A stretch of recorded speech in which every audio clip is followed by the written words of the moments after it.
सो देखो जो गल इत्थे ये है कि मैं जिहड़ा चैप्टर शुरू करन लगा उहदा नाम तो है लॉज ऑफ मोशन।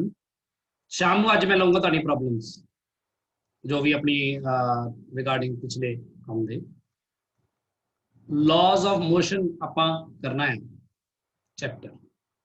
बट मैं तुहाडे पिछले सारे टेस्ट दे विच ते तुहाडीआं प्रॉब्लम जो आंदियां रहियां ने उहदे विच ते तुहाडे च कई बच्चियां ने मैनूं पर्सनली कॉल या टैक्सट किया है जो उहदे विच मैं एक चीज़ देखी आ कि तुसीं हजे भी कैलकुलस दे या डेरीवेटिव दे कह लो फिजिकल मीनिंग नाल स्ट्रगल कर रहे हो थोड़ा जिहा कि ਉਹਦਾ फिजिकल मीनिंग की है। ਉਹਦਾ फिजिकल मीनिंग कई तरह कई आसपैक्ट्स दस्या गया तो तुसीं ਉਹ 'ਚ कन्फ्यूज हो गए क्योंकि ਤੁਹਾਨੂੰ मैं कदी ਤਾਂ ਦੱਸਿਆ कि डेरीवेटिव ਜਿਹੜਾ ਉਹ रेट ऑफ चेंज ਹੁੰਦਾ है सिर्फ ਤੇ ਲਿਮਿਟਸ ਕੈਲਕੂਲੇਟ ਕਰਕੇ ਆਪਾਂ डेरीवेटिव डायरैक्टली कैलकुलेट कर सकते हैं। फिर कभी मैं ਤੁਹਾਨੂੰ ਦੱਸਿਆ कि ਜਿਹੜਾ डेरीवेटिव ਹੁੰਦਾ है मतलब ਉਹ ਦਾ ਸਲੋਪ ਆਫ ਦਾ ਟੈਂਜੈਂਟ ਹੁੰਦਾ है एट एनी पॉइंट एंड ਉਹਦੇ ਬਾਰੇ ਵੀ ਆਪਾਂ ਗੱਲਾਂ ਗ੍ਰਾਫ 'ਚ ਕਰਦੇ ਰਹੇ ਹਾਂ। मैं ਉਹਦੇ डिटेल 'ਚ ਉਸ ਤਰ੍ਹਾਂ ਨਾ ਜਾਂਦੇ ਹੋਏ ਕਿਸੇ ਹੋਰ ਤਰ੍ਹਾਂ ਜਾ ਕੇ ਤੁਹਾਨੂੰ ਦੱਸਦਾ ਹਾਂ कि बेसिकली ਕੀ ਹੁੰਦਾ है ਤਾਂ ਕਿ ਤੁਸੀਂ ਐਟਲੀਸਟ ਇਹ ਜਿਹੜਾ ਡੈਲਟਾ ਤੇ ਡੀ ਦਾ ਕਨਫਿਊਜ਼ਨ ਹੈ ਇਹਨੂੰ ਖਤਮ ਕਰ ਸਕੋ। ਆਹ ਡੈਲਟਾ ਤੇ ਡੀ ਦਾ ਕਨਫਿਊਜ਼ਨ ਹੈ ਇਹਦੇ ਕਰਕੇ ਤੁਹਾਨੂੰ ਕਈ ਜਗ੍ਹਾ ਪ੍ਰੋਬਲਮਸ ਆਉਂਦੀਆਂ ਰਹੀਆਂ ਨੇ ਪਹਿਲਾਂ ਵੀ ਤੇ ਇੱਥੇ ਵੀ ਆਏਗੀ ਲॉज ऑफ मोशन ਚ। ठीक है सो इसलिए मैं करना तो यही है लॉज ऑफ मोशन ही पर एक बार एक बहुत बेसिक जनरल जी गल करन जा रहे हैं डेरीवेटिव बारे से क्योंकि मैंने इतने डेरीवेटिव की ज्यादा लोड़ पैंदी है। इंटीग्रल तो डेरीवेटिव का ही रिवर्स ऑपरेशन है उतों निकलता है एरिया अंडर करवांदा है उतों पता है। सो डेरीवेटिव की बेसिक जी थोड़ी जी गल आपां हुण करदे हां। तो देखो इहदे की है कि आपां जनरली गल करदे ना कि y नूं आपां जदों लैने as a function of x आपां ऐ लिखदे हां ये सिंबल है just F of X and F of X can be anything ਤੇ ਆਪਾਂ ਜਦੋਂ ਇਹ ਡੈਰੀਵੇਟਿਵ ਕਰਦੇ ਆ dy dx ਲਿਖਦੇ ਹਾਂ ਤਾਂ ਆਪਾਂ ਇਹਨੂੰ f ਡੈਸ਼ x ਕਹਿ ਦਿੰਦੇ ਆ ਜਸਟ ਸਿੰਬਲ ਦੇ ਫਾਰਮ ਦੇ ਵਿੱਚ। ਫੋਰ ਐਗਜ਼ਾਮਪਲ ਜਿਵੇਂ y ਕਹਿ ਦਵਾਂ x ਸਕੁਅਰ ਤਾਂ ਤੁਹਾਨੂੰ ਪਤਾ ਜਿਹੜਾ ਡੈਰੀਵੇਟਿਵ ਹੋਏਗਾ dy dx ਤੇ ਉਹ ਫਿਰ f ਡੈਸ਼ x ਆਏਗਾ 2x। ਜੇ y ਹੋਵੇ ਆਪਣੇ ਕੋਲ sin x ਤਾਂ ਆਪਣੇ को पता है डेरीवेटिव dy dx आंदा वो आंदा cos x। जे y होवे अपने को log x ਤਾਂ डेरीवेटिव dy dx आंदा अपना 1/x। सो ये जस्ट मैं ਤੁਹਾਨੂੰ ਦੱਸ ਰਿਹਾ कि इस तरह की जो ये जनरल गल है कि f of x and f dash x a f of x है a f dash x है a f of x है a f dash x है a f of x है a f dash इस तरह करते हैं। मैं सिर्फ ਤੁਹਾਨੂੰ ਇਹ ਦੱਸਣਾ ਚਾਹਨਾ ਕਿ ਤੁਸੀਂ ਇਹਨੂੰ ਬਹੁਤ ਸਿੰਪਲ ਤਰੀਕੇ ਨਾਲ ਸਮਝ ਸਕਦੇ ਹੋ। ਬਹੁਤ ਜ਼ਿਆਦਾ ਕੰਪਲੈਕਸੀਫਾਈ ਕਰਨ ਦੀ ਉਨੀ ਲੋੜ ਨਹੀਂ ਹੁੰਦੀ ਜਿੰਨੀ ਆਪਾਂ ਕਰੀ ਜਾ ਰਹੇ ਹਾਂ ਕਈ ਵਾਰੀ ਕਿ dy dx ਕੀ ਹੁੰਦਾ ਆ ਇਹ ਰੇਸ਼ੋ ਹੁੰਦਾ ਹੈ ਬਸ ਚੇਂਜ ਇਨ y ਤੇ ਚੇਂਜ ਇਨ x ਦਾ। ਹੁਣ ਤੁਹਾਨੂੰ dy ਮੈਨੂੰ ਪਤਾ ਹੈ ਚੇਂਜ ਇਨ y ਬਟਾ ਚੇਂਜ ਇਨ x ਸਿੰਪਲੀ ਆ ਹਨਾ। ਪਰ ਇਹ ਜਿਹੜੀ ਚੀਜ਼ ਆ change in y by change ਇਹਨੂੰ ਆਪਾਂ ਰਿਪਰੈਜ਼ੈਂਟ ਕਰਦੇ ਹਾਂ delta y by delta x ਦੇ ਨਾਲ। ਫਿਰ ਇਹਦੇ ਚ ਕੀ ਫਰਕ ਆ कि आप कहने जेड़ा ये चेंज इन एक्स लैके आना है इत्थे ओदी जिहड़ी लिमिट है वो गोज टू 0 वे ने चेंज इन एक्स बहुत छोटा हो गया अगर तां आपां इस चीज नूं कह दिंदे आ डेरिवेटिव। अदरवाइज इहदा मतलब आही हुंदा है। हुण इहदा जिहड़ा आपां डेरिवेटिव आ फॉर्मूले आ कढदे आ आपां वैल्यूज इस तो की मतलब पता लगदा की जानकारी मिलदी है। ये मैं बस अगले पेज ते तुहानूं जस्ट दिखा देना दो एग्जांपल्स लेके सिर्फ दो एग्जांपल्स लवांगा मैं। एक और एग्जांपल लवांगा जिस डेरिवेटिव कांस्टेंट आएगा एक एग्जांपल लूंगा जिस डेरिवेटिव कांस्टेंट नहीं आएगा तो देखांगे कि दोनों केसेस विच आपां नूं अलग-अलग जानकारी किस तरह मिलती है। बहुत सिंपली आपां दो एग्जांपल्स इहनूं करन जा रहे हैं। बहुत ध्यान नाल सुनो ध्यान नाल समझो। उहदे लई आपां दो एग्जांपल लै लैंदे आ गल समझण लई। मैं विच पहला लाइन मार दवां इत्थे ही मैं इत्थे ही इसे जगह ते तुहानूं दिखाऊंगा दोनों चीज़ां इसे पेज दे। सब तो पहला आप एक एग्जांपल ले लेने y कोई इस तरह का ले लेने जिहदा कि डेरिवेटिव जिहड़ा कांस्टेंट होवे जिवें आपां ऐ करदे हां y इज इक्वल टू ले लेंदे हां 2x + 3 जस्ट इस तरह कुछ भी ठीक है ना।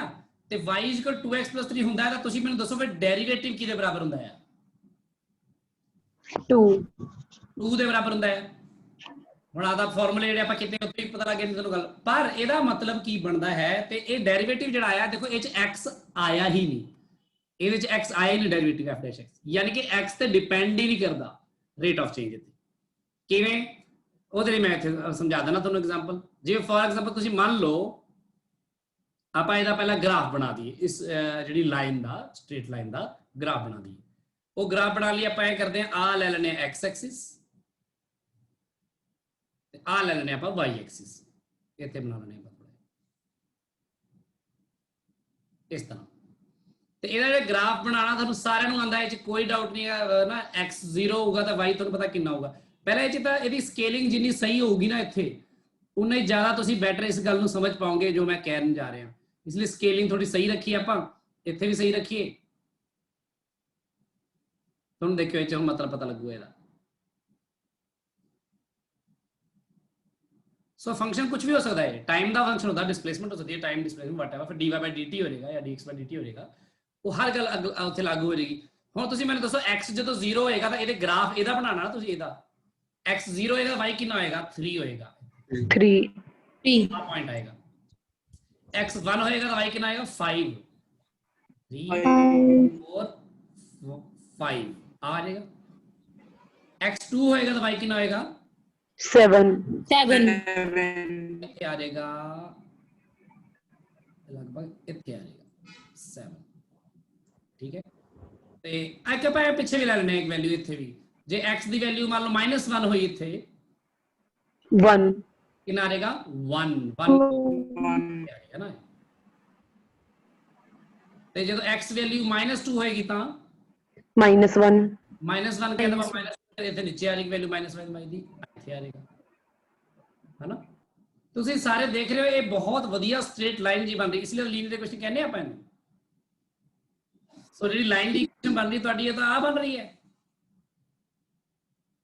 ਮੈਂ ਥੋੜਾ ਜਿਹਾ ਵਧੀਆ ਹੀ ਬਣਾਵਾਂ, ਇੱਥੋਂ ਬਣਾ ਦੇਣਾ, ਇੱਥੋਂ ਜਾ ਕੇ ਇਹਨੂੰ ਬਣਾ ਦੇਣਾ। ਠੀਕ ਹੈ ਜੀ, ਗੱਲ ਆ ਬਣ ਗਈ ਆਪਣੀ ਲਾਈਨ ਦੀ ਇਕੁਏਸ਼ਨ,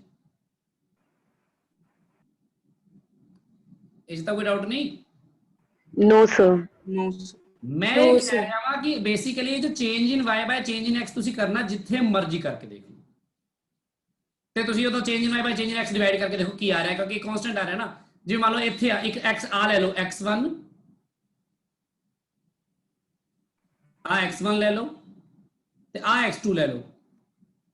ਜਦੋਂ x1 ਹੈਗਾ ਆ x1 ਦੀ ਵੈਲਿਊ ਕਿੰਨੀ ਹੈ 1 ਤਾਂ f of x1 the value ਕਿੰਨੀ ਹੈ, ਯਾਨੀ y1 ਜਿਹਨੂੰ ਕਹਿ ਸਕਦੇ ਹਾਂ 5 ਹੈ ਨਾ। ਤਾਂ f of x1 ਨੂੰ y1 ਵੀ ਕਹਿ ਸਕਦੇ ਨਾ। यस सर x1 is 1 ਤੇ y1 is 5। ਅੱਛਾ ਜਦੋਂ x2 ਦੀ ਵੈਲਿਊ ਲੈ ਲਈ ਆਪਾਂ 3, y2 ਦੀ ਵੈਲਿਊ ਕੀ ਆਏਗੀ ਫਿਰ 9 ਆ ਰਹੀ ਹੈ। ਇਹ ਕਰੋ ਤੁਸੀਂ ਇਹਨੂੰ ਸਿੱਧਾ ਹੀ ਡੈਲਟਾ y ਬਟਾ ਡੈਲਟਾ x ਕਰਕੇ ਦੇਖੋ, change in y by change in x 9 - 5 x कितना चेंज आया 3 - 1 4 by 2 कितना आया 2 ਇਹਦਾ ਕੀ ਮਤਲਬ ਬਣਿਆ ਕਿ y 'ਚ ਜਿਹੜਾ ਚੇਂਜ ਆਉਂਦਾ ਹੈ ਬਟਾ ਚੇਂਜ ਇਨ x ਹੁੰਦਾ ਹੈ, y ਦਾ ਜਿਹੜਾ ਚੇਂਜ ਡਬਲ ਹੁੰਦਾ ਹੈ, ਯਾਨੀ ਕਿ y ਵਿੱਚ ਆਉਣ ਵਾਲਾ ਬਦਲਾਵ x ਵਿੱਚ ਆਉਣ ਵਾਲੇ ਬਦਲਾਵ ਦਾ ਡਬਲ ਹੁੰਦਾ ਹੈ ਹਨਾ। ਤਾਂ ਹੀ delta y by delta x 2 ਆਇਆ ਜਾਂ dy ਬਾਈ dx ਵੀ 2 ਆਇਆ। ਦੇਖੋ ਤੇ ਇਹ x ਤੇ ਡਿਪੈਂਡ ਕਰ ਰਿਹਾ, ਦੇਖੋ ਆ ਜਿਹੜਾ ਆਨਸਰ ਆਇਆ ਨਹੀਂ ਕਰ ਰਿਹਾ ਨਾ, ਇਹਦਾ ਮਤਲਬ ਜਿੱਥੇ ਮਰਜ਼ੀ ਲੈ ਲਓ ਇਸ ਵੈਲਿਊ ਨੂੰ। ਕਹਿਣ ਦਾ ਭਾਵ ਇਹ ਆ ਤੁਸੀਂ ਜਿੱਥੇ ਮਰਜ਼ੀ ਜਿੰਨਾ ਮਰਜ਼ੀ x ਦਾ ਚੇਂਜ ਲੈ ਲਓ। ਜਿਵੇਂ ਕਿ ਮੰਨ ਲਓ ਮੈਂ ਕਿਤੋਂ ਵੀ ਇੱਥੋਂ ਚੱਕ ਲੈਣਾ ਆ ਪੁਆਇੰਟ ਤੇ ਜਸਟ ਇਹਦੇ ਨਾਲ ਵਾਲਾ ਆ ਪੁਆਇੰਟ ਚੱਕ ਲੈਣਾ, ਜਸਟ ਬਹੁਤ ਛੋਟਾ ਕਰ ਦੇਣਾ ਉਹਨੂੰ। ਤੇ ਜਦੋਂ ਬਹੁਤ ਛੋਟਾ ਕਰਾਂਗਾ ਇਹਦੇ ਹਿਸਾਬ ਨਾਲ ਦੇਖਿਆ ਜਾਵੇ ਤਾਂ ਆ ਇੱਕਦਮ ਸਟ੍ਰੇਟ ਬਣਾਉਣਾ ਆਪਾਂ, ਤਾਂ ਇਹਦੇ ਹਿਸਾਬ ਨਾਲ आ आएगा भाई हाँ यस सर आ वाला x होएगा आ वाला तो आ आएगा भाई। ते अगला ਜਿਹੜਾ x ਹੈਗਾ ਇਸ ਤੋਂ ਅਗਲਾ ਆ ਵਾਲਾ x, ਇਸ ਦੇ ਲਈ ਮੈਂ ਗ੍ਰਾਫ ਤੋਂ ਹੀ ਮੈਂ ਜੇ ਕੱਢਣਾ ਚਾਹਾਂ ਜਾਣਕਾਰੀ ਤਾਂ ਐ ਕਰਕੇ ਤੇ ਆ ਹੋਏਗਾ ਭਾਈ ਹੈ ਨਾ। यस सर ਹੁਣ ਤੁਸੀਂ ਮੈਨੂੰ ਦੱਸੋ ਕਿ ਆ ਜਿਹੜਾ y ਦਾ ਚੇਂਜ ਆਇਆ ਵਾ ਉੱਪਰ ਇਸ ਪਾਸੇ ਆ ਵਾਲਾ ਇੰਨਾ, ਇਹ ਹੈਗਾ ਡੈਲਟਾ y ਤੁਹਾਡਾ ਹਨਾ, ਤੇ ਇੱਧਰ ਡੈਲਟਾ x ਕਿੰਨਾ ਇੰਨਾ, ਕੀ ਤੁਹਾਨੂੰ ਲੱਗ ਗਿਆ ਇੱਥੇ ਡੈਲਟਾ y ਡੈਲਟਾ x ਤੋਂ ਬਿਲਕੁਲ ਦੁੱਗਣਾ ਹੀ ਹੈ ਹਾਂ यस सर ਉਹ x ਵਿੱਚ ਕੀਤੇ ਗਏ ਚੇਂਜ ਨਾਲ ਦੁੱਗਣਾ ਹੈ ਤਾਂ ਉਹ ਚੀਜ਼ ਹਮੇਸ਼ਾ ਵੈਲਿਡ ਆ, ਭਾਵੇਂ ਤੁਸੀਂ x ਦੀ ਵੈਲਿਊ ਲੈ ਲਓ ਉਹਨਾਂ ਚ ਡਿਫਰੈਂਸ 2 चाहे डिफरेंस बहुत थोड़ा ले लो, चाहे बहुत बहुत बहुत थोड़ा ले लो, यानी कि डेल्टा एक्स तुसी गोज टू 0 कर दो, भावें इन्नी छोटी दो वैल्यूज ले लो, चाहे कहना पा बिल्कुल बरीक एंड एकदम आ लिया एक्स, अगला एक्स इधर जस्ट बिल्कुल नाल ही इत्थे ले लो ताकि अप्रोचेस टू 0 हो। जस्ट एग्जांपल ले रहे आ वाली वैल्यू, ਤਾਂ ਇੱਥੇ ਵੀ ਜਿਹੜਾ ਉੱਪਰ y ਦਾ ਚੇਂਜ ਆਏਗਾ ਹਨਾ, ਉਹ ਦੋ ਵੈਲਿਊਜ਼ ਤੋਂ ਇਧਰਲੇ ਪਾਸੇ ਨੂੰ, ਉਹ ਉਹਦੇ ਨਾਲ ਕੀ ਹੋਏਗਾ, ਡਬਲ ਹੀ ਹੋਏਗਾ, ਜੋ ਵੀ ਹੋਏਗਾ ਡਬਲ ਹੀ ਹੋਏਗਾ। ਇਹ ਗੱਲ ਸਮਝ ਲੱਗੀ ਸਾਰਿਆਂ ਨੂੰ? Yes, sir. ਇਸੇ ਲਈ ਇੱਥੇ ਇਸ ਤਰ੍ਹਾਂ ਦੇ ਕੇਸ ਦੇ ਹੁਣ ਇੱਥੇ ਫਰਕ ਪਤਾ ਕੀ ਹੈ ਕਿ x ਦਾ ਚੇਂਜ y ਦੇ ਡਾਇਰੈਕਟਲੀ ਪ੍ਰੋਪੋਰਸ਼ਨਲੀ ਇੱਕ ਤਰ੍ਹਾਂ, ਤੇ y ਜਿਹੜਾ ਆ ਉਹ ਹਮੇਸ਼ਾ ਦੁਗਣੀ ਰੇਟ ਚ ਬਦਲਦਾ ਹੈ x ਦੇ ਨਾਲੋਂ, ਇਸ ਲਈ ਡੈਲਟਾ ਆਫ y ਬਟਾ ਡੈਲਟਾ x ਵੀ 2 ਆਇਆ। ਚਾਹੇ ਜਿਹੜਾ ਮਰਜ਼ੀ ਕੇਸ ਲੈ ਲਓ, ਜਿਹੜੇ ਮਰਜ਼ੀ ਆ ਪੁਆਇੰਟ ਤੇ ਆ ਪੁਆਇੰਟ ਵੀ ਲੈ ਲਓ, ਜਾਏ ਕਰਕੇ ਦੇਖ ਲਿਓ, ਆਪਣੇ ਆਪ ਕਰਕੇ ਦੇਖ ਲਿਓ, ਘਰੇ ਪ੍ਰੋਬਲਮ ਆਏ ਮੈਨੂੰ ਦੱਸ ਦਿਓ, ਭੇਜ ਦਿਓ। ਤੇ ਜੇ ਮੈਂ ਇਹਨੂੰ ਬਹੁਤ y ਨੂੰ ਛੋਟਾ ਵੀ ਕਰਦਾ ਡੈਲਟਾ x ਨੂੰ, ਤਾਂ dy/dx ਬਣ ਜਾਏ ਤਾਂ ਵੀ 2 ਆਇਆ। ਸੋ ਇਸ ਤਰ੍ਹਾਂ ਦੇ ਕੇਸ ਦੇ ਵਿੱਚ ਜਿੱਥੇ ਵੇਰੀਏਸ਼ਨ ਲੀਨੀਅਰ ਹੁੰਦੀ ਆ, ਉੱਥੇ ਤੁਹਾਨੂੰ ਪਤਾ ਲਾਈਨ ਆ ਸਟ੍ਰੇਟ ਉਹ, ਤਾਂ ਜਿੰਨਾ ਜੇ x ਦਾ ਬਦਲਾਵ ਇੱਥੇ ਕਰਕੇ y ਤੇ ਡਬਲ ਆ, ਤਾਂ ਅੱਗੇ ਜਾ ਕੇ ਕਿਸੇ ਹੋਰ ਪੁਆਇੰਟ ਤੇ ਕਰੋਗੇ ਤਾਂ ਸੇਮ ਹੀ ਆਏਗਾ। ਇਹ ਗੱਲ ਸਮਝ ਲੱਗੀ ਸਾਰਿਆਂ ਨੂੰ? Yes, sir. ਆ ਆਪਣਾ ਜਿਹੜਾ ਕੈਲਕੂਲਸ ਆ, ਇੱਥੇ ਕੈਲਕੂਲਸ ਦੀ ਲੋੜ ਹੀ ਨਹੀਂ ਹੈ, ਇਹਦਾ ਮਤਲਬ ਜਿੱਥੇ ਸਟ੍ਰੇਟ ਲਾਈਨ ਚੇਂਜ ਹੈਗਾ, ਕਿਉਂਕਿ ਤੇ delta y change in y by change in x ਨੂੰ ਡਾਇਰੈਕਟਲੀ ਆਪਾਂ dy/dx ਵੀ ਲਿਖ ਸਕਦੇ ਹਾਂ। ਇਸ ਤਰ੍ਹਾਂ ਦੀ ਸਿਚੁਏਸ਼ਨਸ ਦੇ ਵਿੱਚ ਜਦੋਂ ਆਪਣੇ ਕੋਲ ਕੋਈ ਚੀਜ਼ ਯੂਨੀਫਾਰਮਲੀ ਬਦਲ ਰਹੀ ਹੁੰਦੀ ਹੈ, ਇਸ ਤਰ੍ਹਾਂ ਦੀ ਕੋਈ ਦੋ ਕੁਆਂਟੀਟੀਜ਼ ਦਾ, ਤਾਂ ਉਹ ਸਟ੍ਰੇਟ ਲਾਈਨ ਆਉਂਦਾ ਹੈ ਹਮੇਸ਼ਾ। ਜਿਵੇਂ ਵੈਲੋਸਿਟੀ ਦਾ ਚੇਂਜ dv/dx dv/dt ਹੁੰਦਾ ਹੈ, ਐਕਸਲਰੇਸ਼ਨ ਜਦੋਂ ਯੂਨੀਫਾਰਮ ਹੁੰਦੀ ਹੈ, ਇਸ ਲਈ ਵੈਲੋਸਿਟੀ ਤੇ ਟਾਈਮ ਦਾ ਗ੍ਰਾਫ, ਜਿਵੇਂ ਇੱਥੇ y ਤੇ x ਦਾ ਗ੍ਰਾਫ ਹਨਾ, ਉਹ ਹਮੇਸ਼ਾ ਸਟ੍ਰੇਟ ਲਾਈਨ ਹੁੰਦਾ ਹੈ, ਤੇ ਉਹਦੀ ਸਲੋਪ ਜਿੱਥੋਂ ਮਰਜ਼ੀ ਲਈ ਜਾ ਸਕਦੀ, change in y by change in y by change, ਜਿੱਥੋਂ ਮਰਜ਼ੀ ਸਲੋਪ ਤੇ ਲਈ ਜਾ ਸਕਦੀ ਹੈ, ਜਿੱਥੋਂ ਮਰਜ਼ੀ ਲੈ ਲਓ। ਤਾਂ ਆਪਾਂ ਤੁਹਾਨੂੰ ਤਾਂ ਹੀ ਕਰਾਇਆ ਸੀ ਕਿ ਸਲੋਪ ਨੂੰ ਐਕਸਲਰੇਸ਼ਨ ਕਹਿੰਦੇ ਨੇ, ਜਿਹੜੀ ਕਾਂਸਟੈਂਟ, ਤੇ ਉਹ ਕਾਂਸਟੈਂਟ r2 ਹੈ ਬੇਸਿਕਲੀ, ਜੇ ਮੈਂ ਇੱਥੇ x ਤੇ t ਲੈ ਲਵਾਂ। ਕਲੀਅਰ ਹੈ ਗੱਲ ਸਾਰਿਆਂ ਨੂੰ? Yes, sir. ਕਿ ਇਸ ਤਰ੍ਹਾਂ ਦਾ ਇੱਕ ਡੈਰੀਵੇਟਿਵ ਲਈ ਲੈਣ ਲੱਗਾ ਹਾਂ। ਦੇਖੋ ਜਿਹੜੀਆਂ ਬਾਕੀ ਗੱਲਾਂ ਮੈਂ ਇੱਥੇ ਫਾਰਮੂਲੇ ਨਹੀਂ ਡਿਸਕਸ ਕਰਨ ਲੱਗਾ ਤੁਹਾਡੇ ਨਾਲ, ਮੈਂ ਹੁਣ ਤੁਹਾਨੂੰ ਸਿਰਫ ਮਤਲਬ ਦੱਸ ਦਿਆਂ, y is equal to x square ਲੈ ਲੈਣੇ, ਮੰਨ ਲਓ y is equal to x square ਲੈ ਲੈਣੇ ਆ। ਹੁਣ ਫੰਕਸ਼ਨ ਜਿਹੜਾ ਤੁਹਾਡਾ ਉਹ ਡਿਗਰੀ ਤੇ ਚਲਾ ਗਿਆ x ਦੀ। ਹੁਣ ਮੈਨੂੰ ਦੱਸੋ ਤੁਸੀਂ ਡੈਰੀਵੇਟਿਵ ਕੀ ਆਏਗਾ? 2x. Now it depends on x ਕਿ x ਇੱਥੇ ਲਿਆ ਕੇ ਇੱਥੇ ਲਿਆ ਕੇ ਇੱਥੇ ਲਿਆ, ਸਭ ਤੇ ਅਲੱਗ-ਅਲੱਗ ਆਏਗਾ ਰੇਟ ਆਫ ਚੇਂਜ, ਤੇ ਉਹ ਕਿਵੇਂ ਆਏਗਾ ਉਹਦੇ ਲਈ ਵੀ ਇੱਕ ਸਾਨੂੰ ਇਹਦਾ ਗ੍ਰਾਫ ਪਲਾਟ ਕਰਕੇ ਸਮਝਣਾ ਚਾਹੀਦਾ ਇਸ ਚੀਜ਼ ਨੂੰ। ਉਹਦੇ ਲਈ ਮੈਂ ਇੱਥੇ ਆ ਮੰਨ ਲਓ x ਐਕਸਿਸ ਹੈ, ਤੇ ਆ ਮੰਨ ਲਓ y ਐਕਸਿਸ ਹੈ, ਬਿਲਕੁਲ ਉਸੇ ਤਰ੍ਹਾਂ।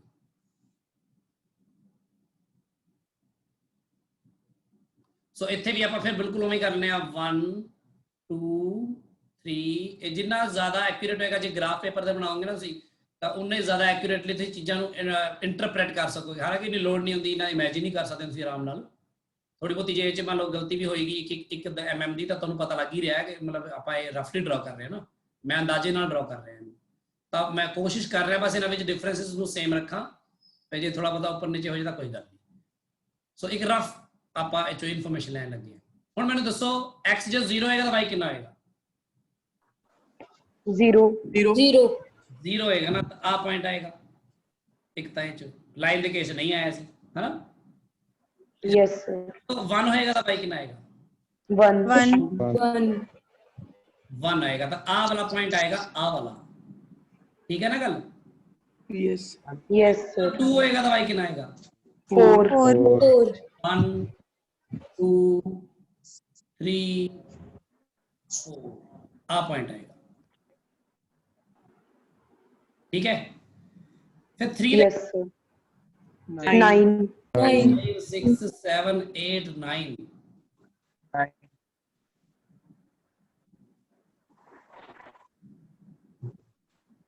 ਇੱਥੇ ਪੁਆਇੰਟ ਆਏਗਾ।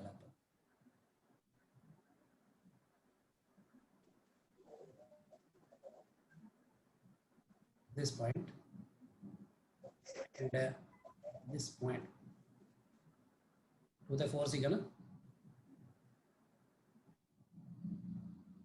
ਹੁਣ मैं इन्होंने जोड़ देवां जे तो बेसिकली ग्राफ इस तरह का बनेगा। देखो ए इस तरह इधर जाएगा, फिर सीधा ऊपर जाएगा इत्थे तक, फिर तो जाएगा इत्थे तक, है ना।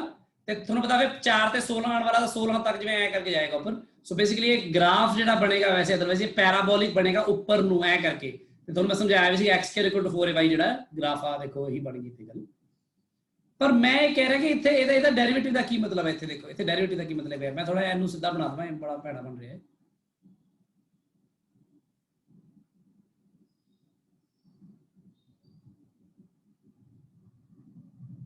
ਆ ਬਣੇਗਾ ਗ੍ਰਾਫ, ਚਲੋ ਮੰਨ ਲਓ ਹੁਣ ਡੈਰੀਵੇਟਿਵ ਦੀ ਵੈਲਿਊ ਤੁਹਾਡੇ ਇਹ ਆਈ ਕਿ ਹੁਣ ਜੇ x ਦੇ ਵਿੱਚ ਚੇਂजेस ਕਰਦੇ ਤਾਂ y ਦੇ ਚੇਂजेस ਬਿਲਕੁਲ ਸੇਮ ਨਹੀਂ ਹੁੰਦੇ।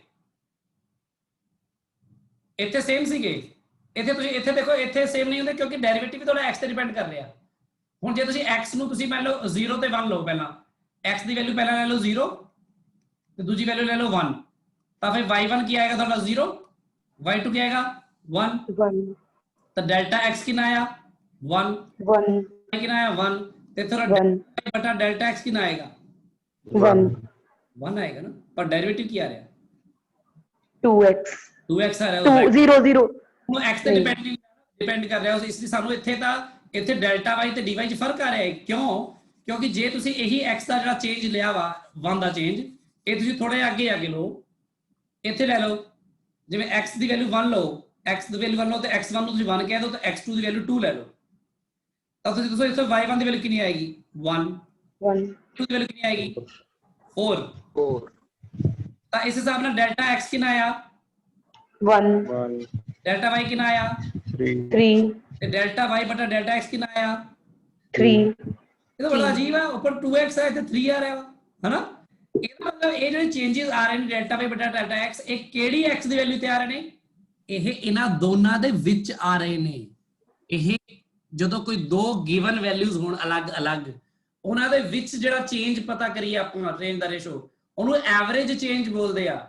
So this delta y by delta x is the average change in y when x changes from 1 to 2, या कह सकते हो कि एवरेज जिवें एवरेज वेलोसिटी कहने हो from time t equal to 3 to t equal to 5, है ना। ਉੱਥੇ ਅਲੱਗ-ਅਲੱਗ ਪੁਆਇੰਟ ਤੇ ਵੈਲਿਊਜ਼ ਪੁੱਟ ਕਰਕੇ ਆਪਾਂ ਉਸੇ ਗ੍ਰਾਫ ਤੋਂ ਪਤਾ ਕਰ ਰਹੇ ਹਾਂ। ਹੁਣ ਇਹ ਡੈਰੀਵੇਟਿਵ ਦਾ 2x ਦਾ ਕੀ ਮਤਲਬ ਹੈ, ਇਹਦਾ ਮਤਲਬ ਹੈ ਕਿ ਜਦੋਂ ਹੁਣ ਜਿਹੜਾ ਤੁਹਾਡਾ ਡੈਰੀਵੇਟਿਵ ਹੈ ਉਹ x ਤੇ ਡਿਪੈਂਡ ਕਰ ਰਿਹਾ ਵਾ, ਤੇ ਇਹ ਕਦੋਂ ਹੁੰਦਾ ਜਦੋਂ ਡੈਲਟਾ x goes to 0 ਹੋ ਜਾਂਦਾ ਵਾ। अगर डेल्टा x goes to 0 हो जाएगा तो x1 ਤੇ x2 जो ਤੁਸੀਂ ਵੈਲਿਊਜ਼ ਲਈਆਂ ਨੇ, ਜਦੋਂ ਇਹਨਾਂ ਵਿੱਚ delta x he goes to 0 ਹੋ ਜਾਏਗਾ ਤਾਂ ਦੋਨੋਂ ਕੀ ਕਰ ਲੈਣਗੇ ਆਪਸ ਵਿੱਚ ਇੱਕੋ ਹੀ ਪੁਆਇੰਟ ਬਣ ਜਾਣਗੇ।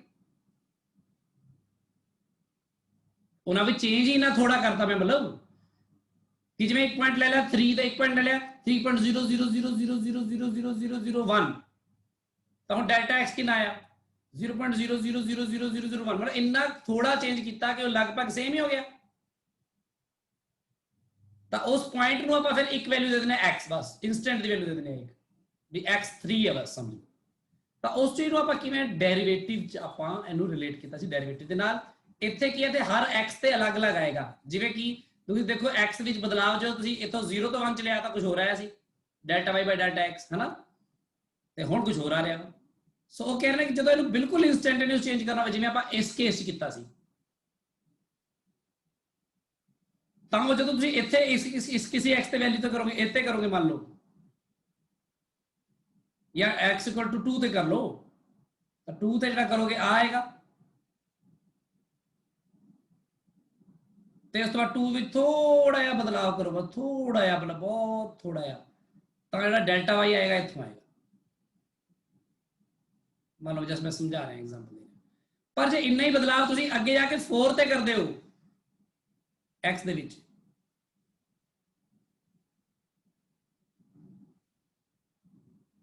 ਇੰਨਾ ਹੀ ਚੇਂਜ ਜਿੰਨਾ ਨੀਚੇ ਕੀਤਾ ਹੈ ਪਹਿਲੇ ਪੇਜ ਦਾ, ਇੰਨਾ ਕਿ ਚੇਂਜ ਆ ਦੇਖੋ,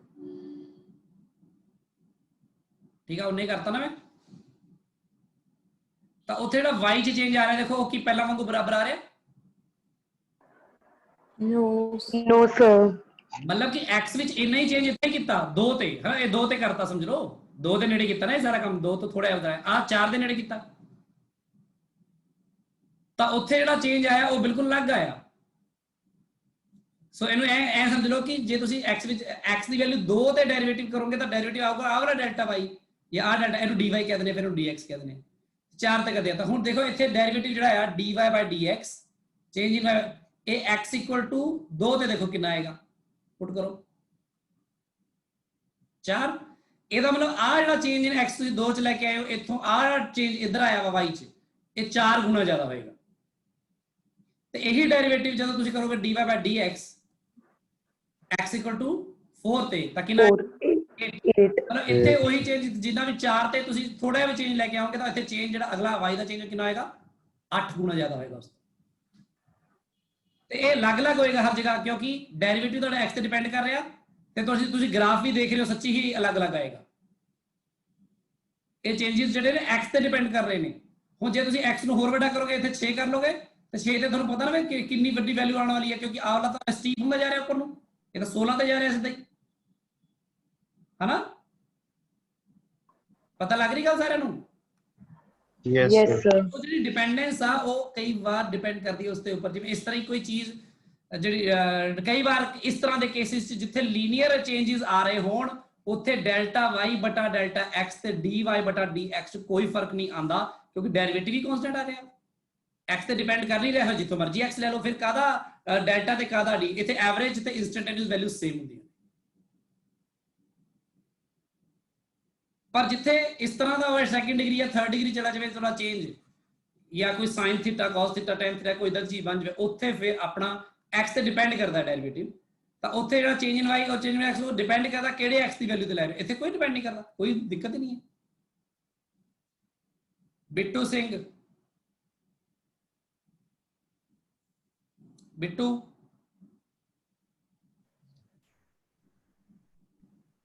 ਆਵਾਜ਼ ਆ ਰਹੀ ਮੇਰੀ? ਸਮਝ ਲੱਗ ਗਈ ਤੈਨੂੰ ਗੱਲ? ਹਾਂਜੀ sir. Gurpreet Kaur, yes sir. ਪਤਾ ਲੱਗ ਰਹੀ ਹੈ ਗੱਲ ਕਿਵੇਂ ਡੈਰੀਵੇਟਿਵਸ ਕੰਮ ਕਰਦੇ ਆ ਜਾਂ ਨਹੀਂ ਕਰਦੇ ਆ? हाँ जी सर। ਇਸੇ ਲਈ ਜਦੋਂ ਤੁਸੀਂ ਇੱਥੇ ਜਸਟ ਬਸ ਲਾਸਟ ਖਤਮ ਇਹਨੂੰ ਸਮਾਪਤ ਕਰ ਰਿਹਾ ਮੈਂ, ਇਸ ਲਈ ਜਦੋਂ ਤੁਹਾਨੂੰ ਪੋਜੀਸ਼ਨ ਦਿੱਤੀ ਹੁੰਦੀ ਆ ਇਨ ਟਰਮਸ ਆਫ ਟਾਈਮ, ਮੰਨ ਲਓ 2t+1, ਤਾਂ ਤੁਸੀਂ ਉਹਦਾ ਡੈਰੀਵੇਟਿਵ ਕਰਦੇ ਹੋ dx/dt ਤੇ ਉਹ ਆਂਦੀ 2, ਤਾਂ ਆ ਵੈਲੋਸਿਟੀ ਆ ਜਾਂਦੀ ਤੁਹਾਡੀ ਇੰਸਟੈਂਟੇਨੀਅਸ ਵੈਲੋਸਿਟੀ 2। ਤੇ ਕਿਉਂਕਿ ਇੰਸਟੈਂਟੇਨੀਅਸ ਵੈਲੋਸਿਟੀ 2 ਆ ਗਈ ਹੈ, ਹਰ ਪੁਆਇੰਟ ਤੇ t ਤੇ ਤਾਂ ਡਿਪੈਂਡ ਕਰ ਨਹੀਂ ਰਹੀ ਆ, ਦੇਖੋ t ਤਾਂ ਇੱਥੇ ਹੈ ਹੀ ਨਹੀਂ। ਹੁਣ ਇਹਦਾ ਮਤਲਬ ਆ ਜਿਹੜਾ ਮੋਸ਼ਨ ਹੈ ਯੂਨੀਫਾਰਮ ਮੋਸ਼ਨ ਹੈ। ਤੇ ਜਦੋਂ ਤੁਸੀਂ x ਇਸ ਤਰ੍ਹਾਂ ਦਾ ਆ ਜਾਵੇ, ਤੁਹਾਨੂੰ ਮੰਨ ਲਓ 3t² + t-1, ਤਾਂ ਇੱਥੇ dx/dt ਕੀ ਆ ਜਾਏਗਾ? 60+1 ਆ ਯੂਨੀਫਾਰਮ ਮੋਸ਼ਨ ਨਹੀਂ ਹੈ, ਕਿਉਂਕਿ ਇੱਥੇ ਵੈਲੋਸਿਟੀ ਬਦਲ ਰਹੀ ਹੈ ਹਰ ਟਾਈਮ ਤੇ। ਆ ਦੇਖੋ ਟਾਈਮ ਤੇ ਡਿਪੈਂਡ ਕਰ ਰਹੀ ਹੈ, ਇੱਥੇ ਟਾਈਮ ਤੇ ਡਿਪੈਂਡ ਨਹੀਂ ਕਰ ਰਹੀ ਡੈਰੀਵੇਟਿਵ। ਤਾਂ ਇੱਥੇ ਵੈਲੋਸਿਟੀ ਚੇਂਜ ਹੋਏਗੀ ਹਨਾ ਐਟ ਐਵਰੀ t। ਹੁਣ ਜੇ ਮੈਨੂੰ ਕੋਈ ਕਹੇ ਜੇ ਵੈਲੋਸਿਟੀ ਦੱਸੋ ਕਿੰਨੀ ਸੀਗੀ ਜਦੋਂ ਟਾਈਮ ਸੀਗਾ 1 ਸੈਕਿੰਡ, ਤਾਂ ਉਹ ਪੁੱਟ ਕਰ ਦੂੰਗਾ ਨਾ ਮੈਂ, yes sir 7 ਸੈਕਿੰਡ ਆ ਜਾਏਗੀ। ਤੇ ਉਹੀ ਵੈਲੋਸਿਟੀ ਮੈਨੂੰ ਕੋਈ ਪੁੱਛ ਲਵੇ ਨਹੀਂ ਮੈਨੂੰ ਦੱਸੋ 4 ਸੈਕਿੰਡ ਤੇ ਕਿੰਨਾ ਆ, 25 25 ਮੀਟਰ ਪਰ ਸੈਕਿੰਡ। 25 मीटर पर सेकंड। ਮਤਲਬ ਇਹ ਐਕਸਲਰੇਟਿਡ ਮੋਸ਼ਨ ਹੈ। ਤੇ ਇੱਥੇ ਜੇ ਮੈਨੂੰ ਕਿਸੇ ਨੇ ਕਿਹਾ ਐਵਰੇਜ ਵੈਲੋਸਿਟੀ ਪਤਾ ਕਰੋ, ਐਵਰੇਜ ਵੈਲੋਸਿਟੀ ਲਈ ਮੈਂ ਡੈਲਟਾ x ਬਟਾ ਡੈਲਟਾ t ਕਰੂੰਗਾ। ਫਿਰ ਮੈਨੂੰ x2 - x1 ਬਟਾ t2 - t1, ਫਿਰ ਮੈਨੂੰ ਟਾਈਮ ਦੀਆਂ ਦੋ ਵੈਲਿਊਜ਼ ਗਿਵਨ ਹੋਣਗੀਆਂ, ਤਾਂ ਉਹ ਦੋਨੋਂ ਵੈਲਿਊਜ਼ ਮੈਂ ਇੱਥੇ ਪੁੱਟ ਕਰਕੇ x1 ਤੇ x2 ਪਤਾ ਕਰਕੇ ਆਹੀ ਕਰੂੰਗਾ ਕੰਮ ਜਿਵੇਂ ਪਿਛਲੇ ਮੈਂ ਇਹਦੇ ਵਿੱਚ ਕਰ ਰਿਹਾ ਸੀ, ਇੱਥੇ ਡੈਲਟਾ y/ਡੈਲਟਾ t, ਜਾਂ ਜਿਵੇਂ ਆ ਕਰ ਰਹੇ ਸੀ। ਤਾਂ ਐਵਰੇਜ ਚੇਂਜ ਆਏਗਾ ਸਿਰਫ। ਤੇ ਇਸ ਤਰ੍ਹਾਂ ਇੰਸਟੈਂਟੇਨੀਅਸ ਚੇਂਜ ਆ ਜਾਂਦਾ। ਇੱਥੇ ਇੰਸਟੈਂਟੇਨੀਅਸ ਚੇਂਜ ਜਿਹੜਾ ਐਵਰੇਜ ਚੇਂਜ ਦੇ ਬਰਾਬਰ ਹੀ ਆਏਗਾ। ਕਰਕੇ ਦੇਖ ਲਓ, ਚਾਹੇ ਲਓ ਕਰਕੇ ਦੇਖੋ। ਮੰਨ ਲਓ ਟਾਈਮ ਦੀ ਵੈਲਿਊ t1 ਲੈ ਲਓ ਤੁਸੀਂ 3 ਸੈਕਿੰਡ, t2 ਲੈ ਲਓ ਤੁਸੀਂ ਕੁਝ ਵੀ ਲੈ ਲਓ 5 ਸੈਕਿੰਡ ਲੈ ਲਓ, ਤਾਂ ਫਿਰ ਤੁਹਾਡਾ x1 ਕਿੰਨਾ ਆਏਗਾ? 3 × 6 = 7 ਮਿੰਟ। 7 ਤੇ x2 ਕਿੰਨਾ ਆਏਗਾ? 11 ਮੀਟਰ। ਤੁਸੀਂ ਦੇਖੋ ਫਿਰ ਡੈਲਟਾ x ਕਿੰਨਾ ਆਇਆ? 11 - 7 4 ਮੀਟਰ। 4 ਤੇ ਡੈਲਟਾ t ਕਿੰਨਾ ਆਇਆ? 2 ਸੈਕਿੰਡ। 2 डेल्टा x बटा डेल्टा t करोगे तो 4/2 2 मीटर पर सेकंड आया ना, 2 मीटर पर सेकंड। तो डेरिवेटिव तो ही आ गया सी। पर इत्थे डेरिवेटिव तो वक्री चीज है, वो तो वक्री चीज है। डेरिवेटिव किसी पर्टिकुलर टाइम ते आया, क्योंकि इत्थे जो टाइम च चेंज लेके आना 1 सेकंड तो बाद वो इन्ना चेंज छोटा भी ਉਹਨੂੰ t1 सेकंड ही बोलते हैं ਆਪਾਂ। डेरिवेटिव इस तरह ਆਪਾਂ डेरिवेटिव्स ਨੂੰ ਕੰਮ ਕਰਦੇ ਹਾਂ। ਇਹੀ ਚੀਜ਼ ਆਪਾਂ ਲਾਜ਼ ਆਫ ਮੋਸ਼ਨ ਚ ਯੂਜ਼ ਕਰਾਂਗੇ।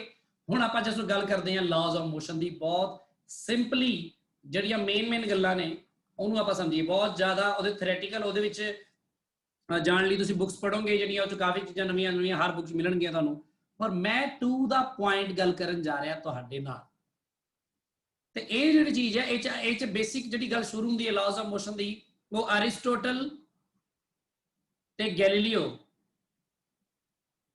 ਤੋਂ ਸ਼ੁਰੂ ਹੁੰਦੀ ਹੈ ਆਪਣੀ ਜਿਹੜੀ ਗੱਲ ਹੁੰਦੀ। ਗੈਲੀਲੀਓ ਦੇ ਮੈਂ ਸ਼ਾਇਦ ਉਹ ਲਿਖ ਰਿਹਾ GLILEO ਆ ਨਾ, LEO ਆ। ਐਵੇਂ ਕਾਹਨੂੰ ਕਿਸੇ ਸਾਇੰਟਿਸਟ ਦਾ ਨਾਮ ਖਰਾਬ ਕਰਨਾ ਆਪਾਂ, ਹਨਾ, ਇੰਨੇ ਵਧੀਆ।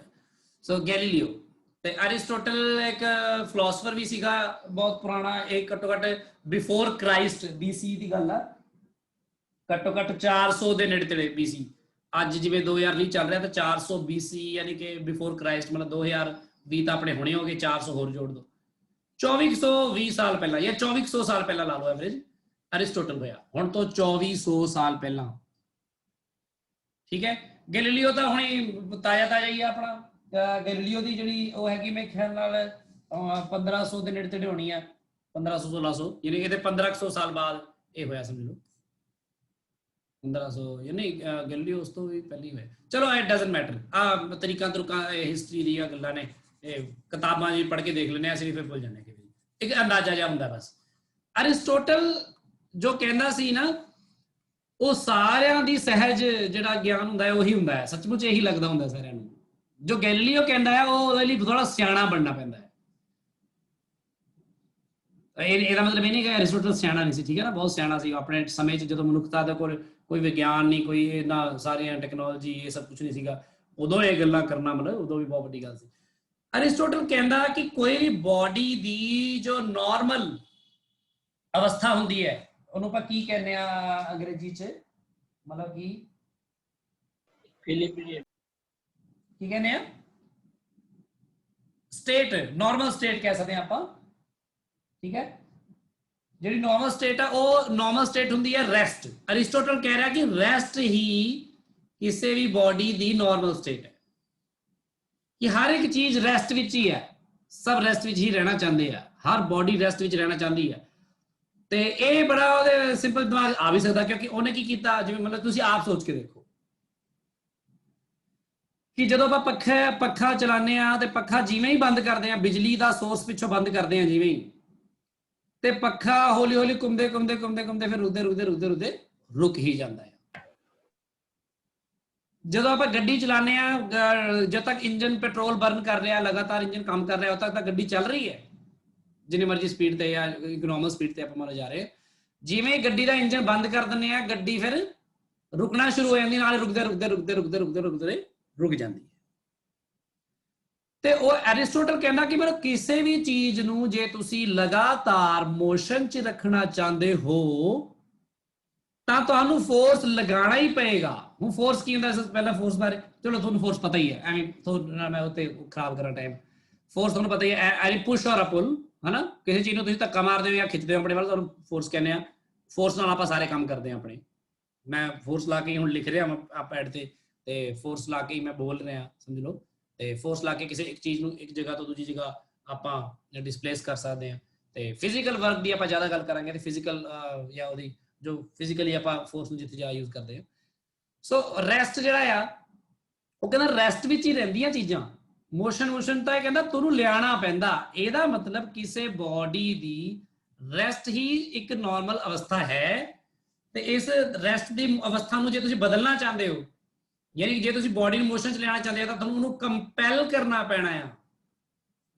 ਉਹਨੂੰ ਕੰਪੈਲ ਕਰਨ ਲਈ ਤੁਹਾਨੂੰ ਕੀ ਲਗਾਉਣਾ ਪੈਣਾ ਬੋਡੀ ਤੇ? ਫੋਰਸ। ਤੇ ਜਿਵੇਂ ਤੁਸੀਂ ਫੋਰਸ ਲਗਾਉਣਾ ਬੰਦ ਕਰੋਗੇ ਬੋਡੀ ਰੈਸਟ ਤੇ ਆ ਜਾਏਗੀ। ਇਹ ਕਹਿੰਦਾ ਸੀ ਅਰਿਸਟੋਟਲ, ਤੇ ਇਹ ਗੱਲ ਮੰਨੀ ਜਾਂਦੀ ਰਹੀ ਜਦੋਂ ਤੱਕ ਗੈਲੀਲੀਓ ਨੇ ਆ ਕੇ ਪੰਗਾ ਨਹੀਂ ਪਾਤਾ। ਹੁਣ ਗੈਲੀਲੀਓ ਨੇ ਕੀ ਕੀਤਾ, ਕੁਝ ਐਕਸਪੈਰੀਮੈਂਟਸ ਕੀਤੇ ਜਾਂ ਜੋ ਵੀ ਕੀਤੇ, ਉਹਦੇ ਬਾਰੇ ਵੀ ਆਪਾਂ ਬਹੁਤ ਜ਼ਿਆਦਾ ਉੱਚ ਨਹੀਂ ਜਾਵਾਂਗੇ, ਤੁਸੀਂ ਕਿਤਾਬਾਂ 'ਚ ਪੜ੍ਹੋਗੇ, ਮੈਂ ਤੁਹਾਨੂੰ ਭੇਜ ਦੂੰਗਾ ਉਹ ਪੇਜਿਸ ਤੇ। ਪਰ ਮੈਂ ਸਿੱਧੀ ਗੱਲ ਕਰਾਂਗਾ ਕਿ ਗੈਲੀਲੀਓ ਕਿਹੜੇ ਨਤੀਜੇ ਤੇ ਕਿਵੇਂ ਪਹੁੰਚਿਆ ਤੇ ਕਿਵੇਂ ਨਹੀਂ, ਕਿਉਂਕਿ ਨਤੀਜੇ ਬਹੁਤ ਵੱਡੇ ਅਲੱਗ-ਅਲੱਗ ਨੇ। ਗੈਲੀਲੀਓ ਕਹਿੰਦਾ ਕਿ ਕਿਸੇ ਬੋਡੀ ਦੀ ਜਿਹੜੀ ਨਾਰਮਲ ਸਟੇਟ ਹੈ, ਉਹ ਨੈਚੁਰਲ ਸਟੇਟ ਜਿਹਨੂੰ ਕਹਿ ਸਕਦੇ, ਨੈਚੁਰਲੀ ਵੀ ਕੋਈ ਬੋਡੀ ਜਿਵੇਂ ਰਹਿਣਾ ਚਾਹੁੰਦੀ ਹੈ, ਉਹ ਰੈਸਟ ਨਹੀਂ ਹੈ। ਬਲਕਿ ਆਮ ਨਹੀਂ ਕਹਿੰਦਾ, ਉਹ ਕਹਿੰਦਾ ਉਹ ਚਾਹੇ ਰੈਸਟ ਹੋਵੇ ਤੇ ਚਾਹੇ ਮੋਸ਼ਨ ਹੋਵੇ। ਮਤਲਬ ਕਹਿੰਦਾ ਨਾ ਕਿਸੇ ਬੋਡੀ ਦੀ ਜਿਹੜੀ ਨਾਰਮਲ ਸਟੇਟ ਹੈ ਉਹ ਰੈਸਟ ਵੀ ਹੋ ਸਕਦੀ ਹੈ, ਉਹ ਰੈਸਟ ਵੀ ਹੋ ਸਕਦੀ ਹੈ। ਹੁਣ ਇਸ ਗੱਲ ਤੇ ਤਾਂ ਦੋਨੋਂ ਐਗਰੀ ਕਰ ਜਾਣਗੇ। ਜੇ ਕੋਈ ਬੋਡੀ ਰੈਸਟ ਵਿੱਚ ਹੈ, ਮੰਨ ਲਓ ਇਸ ਟਾਈਮ ਮੇਰੇ ਕੋਲ ਇੱਕ ਫਲਾਸਕ ਹੈ ਪਾਣੀ ਦੀ ਮੇਰੇ ਨਾਲ ਹੁਣੀ ਪਈ ਹੋਈ ਹੈ ਇੱਥੇ ਟੇਬਲ ਤੇ, ਇਹਨੇ ਪਈ ਰਹਿਣਾ ਜਦ ਤੱਕ ਮੈਂ ਇਹਨੂੰ ਐਕਸਟਰਨਲ ਫੋਰਸ ਨਹੀਂ ਲਗਾਉਂਦਾ। ਇਹਨੂੰ ਮੈਂ ਫੋਰਸ ਲਗਾ ਕੇ ਤਾਂ ਹਿਲਾਉਂਦਾ ਨਹੀਂ, ਇਹਨੇ ਪਈ ਰਹਿਣਾ। ਸ਼ਾਇਦ ਇਹ 100 ਸਾਲ ਵੀ ਪਈ ਰਵੇ ਇੱਥੇ ਜੇ ਮੈਂ ਨਾ ਹਿਲਾਵਾਂ, ਜਾਂ 1000 ਸਾਲ, ਜਾਂ ਸ਼ਾਇਦ ਕਰੋੜਾਂ ਸਾਲ। ਜਦੋਂ ਤੱਕ ਮੈਂ ਇਸ ਬੋਟਲ ਨੂੰ ਇੱਥੋਂ ਹਿਲਾਉਂਦਾ ਨਹੀਂ ਉਦੋਂ ਤੱਕ ਇਹ ਬੋਟਲ ਨਹੀਂ ਹਿੱਲਣੀ। ਇਸ ਗੱਲ ਤੇ ਐਰਿਸਟੋਟਲ ਤੇ ਗੈਲੀਲੀਓ ਇਹ ਦੋਨੋਂ ਹੀ ਸਹਿਮਤ ਨੇ, ਤੇ ਤੁਸੀਂ ਵੀ ਸਹਿਮਤ ਹੀ ਹੋ ਆਬਵੀਅਸਲੀ, ਤੁਹਾਨੂੰ ਪਤਾ ਹੈ ਗੱਲ। ਪਰ ਗੈਲੀਲੀਓ ਨੇ ਇੱਕ ਨਵੀਂ ਚੀਜ਼ ਐਡ ਕੀਤੀ, ਉਹ ਕਹਿੰਦਾ ਰੈਸਟ ਹੀ ਨਹੀਂ ਬਲਕਿ ਯੂਨੀਫਾਰਮ ਮੋਸ਼ਨ ਜਿਹੜਾ ਆ ਇਨ ਸਟ੍ਰੇਟ ਲਾਈਨ, ਖਾਸ ਕਰਕੇ ਯਾਨੀ ਡਾਇਰੈਕਸ਼ਨ ਨਾ ਬਦਲਣੀ ਪਵੇ ਜੀ। ਉਹ ਕਹਿੰਦਾ ਆਹ ਵੀ ਇੱਕ ਸਟੇਟ ਹੈਗੀ ਆ ਜਿਹੜੀ ਕਿ ਆਪਣੇ ਆਪ ਵਿੱਚ ਇੱਕ ਨੈਚੁਰਲ ਸਟੇਟ ਹੈ, ਨਾਰਮਲ ਸਟੇਟ ਹੈ ਕਿਸੇ ਬੋਡੀ ਦੀ। ਤੇ ਉਹ ਕਹਿੰਦਾ ਕਿ ਜੇ ਕੋਈ ਬੋਡੀ ਪਹਿਲਾਂ ਹੀ ਮੋਸ਼ਨ 'ਚ ਹੈ, ਮੰਨ ਲਓ ਕੋਈ ਬੋਡੀ ਮੋਸ਼ਨ 'ਚ ਹੈ ਆਲਰੇਡੀ ਤੇ ਯੂਨੀਫਾਰਮ ਮੋਸ਼ਨ 'ਚ ਹੈ, ਮਤਲਬ ਉਹਦੀ ਇੱਕ ਪਾਰਟਿਕੂਲਰ ਵੈਲੋਸਿਟੀ ਨਾਲ ਇੱਕ ਪਾਰਟਿਕੂਲਰ ਡਾਇਰੈਕਸ਼ਨ 'ਚ ਜਾ ਰਹੀ ਹੈ, ਜਾਈ ਜਾ ਰਹੀ ਹੈ, ਤਾਂ ਉਹ ਜਾਂਦੀ ਰਹੇਗੀ। ਉਹ ਕਹਿੰਦਾ ਤੁਸੀਂ ਉਹਨੂੰ ਜਦੋਂ ਤੱਕ ਰੋਕੋਗੇ ਨਹੀਂ ਉਹ ਰੁਕੇਗੀ ਨਹੀਂ।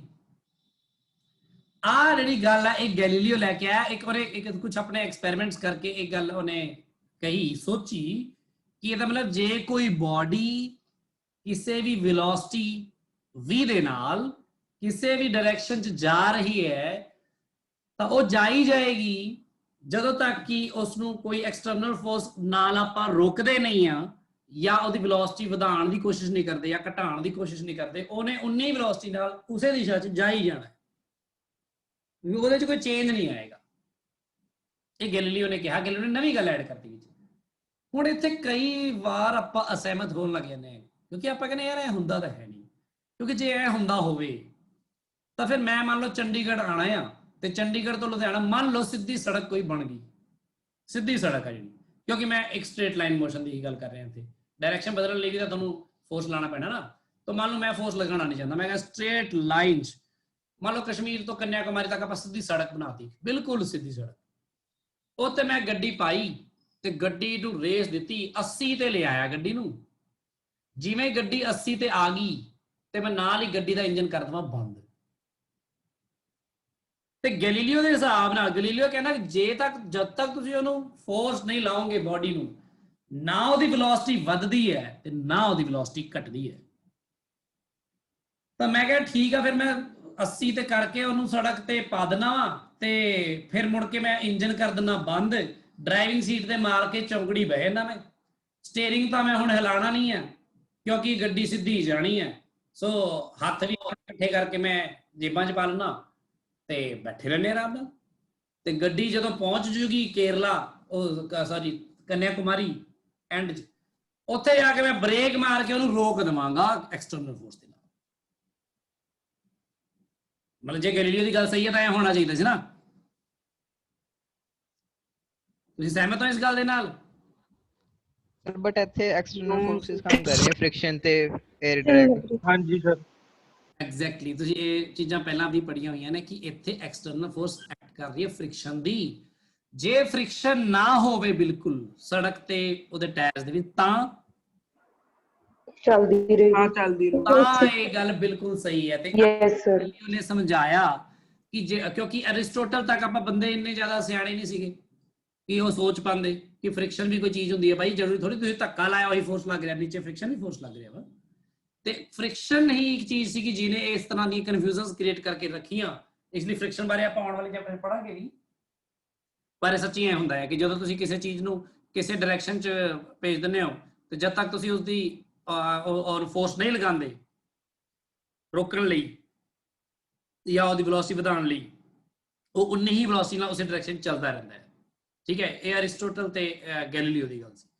ਤਾਂ ਇੱਥੋਂ ਹੀ ਜਿਹੜਾ ਜਦੋਂ ਇਹਨਾਂ ਚੀਜ਼ਾਂ ਨੂੰ ਹੋਰ ਜ਼ਿਆਦਾ ਕੈਲਕੂਲੇਟ ਕਰਕੇ ਇਹਨੂੰ ਸਮ ਅਪ ਕਰਕੇ ਐਨਾਲਿਟਿਕ ਤਰੀਕੇ ਨਾਲ ਦਿੱਤਾ ਗਿਆ ਤਾਂ ਉਹ ਸੀਗਾ Newton, and you all of you know that Newton, sir Isaac Newton. ਤੇ ਨਿਊਟਨ ਨੇ ਲਾਜ਼ ਆਫ ਮੋਸ਼ਨ ਦੇ ਦਿੱਤੇ ਕਿ ਮੋਸ਼ਨ ਦੇ ਨਿਯਮ ਕੀ ਨੇ, ਮੋਸ਼ਨ ਹੁੰਦਾ ਹੈ ਤਾਂ ਉਹਦੇ ਕੀ ਕੀ ਨਿਯਮ ਨੇ। ਸਭ ਤੋਂ ਪਹਿਲਾਂ ਉਹਨੇ ਇੱਕ ਜਿਹੜੀ ਚੀਜ਼ ਇੰਟਰੋਡਿਊਸ ਕੀਤੀ ਉਹ ਕੀ ਹੁੰਦੀ ਹੈ, ਇਨਰਸ਼ੀਆ। ਠੀਕ ਹੈ, ਇਨਰਸ਼ੀਆ ਕੀ ਹੁੰਦੀ ਹੈ, ਦੇਖੋ ਮੈਂ ਇੱਥੇ ਲਿਖਦਾ ਹੈ ਪ੍ਰੋਪਰਲੀ, ਦਾ ਇਨਐਬਿਲਿਟੀ, ਯਾਦ ਰੱਖਿਓ ਇਨਐਬਿਲਿਟੀ, ਐਬਿਲਿਟੀ ਨਹੀਂ ਕਹਿ ਰਿਹਾ ਹੈ, inability of a body to change its state of rest or दोनों गला ऐड कीजिए, or of uniform motion in a particular direction कह देने आप, या straight line अपने आप ही हो गया जो एक ही डायरेक्शन रहेगी तो in a particular direction, even कहते नाल or to change its direction, चलो इतने डायरेक्शन गल आएगी, कोई गल नहीं, इतने in a particular direction is called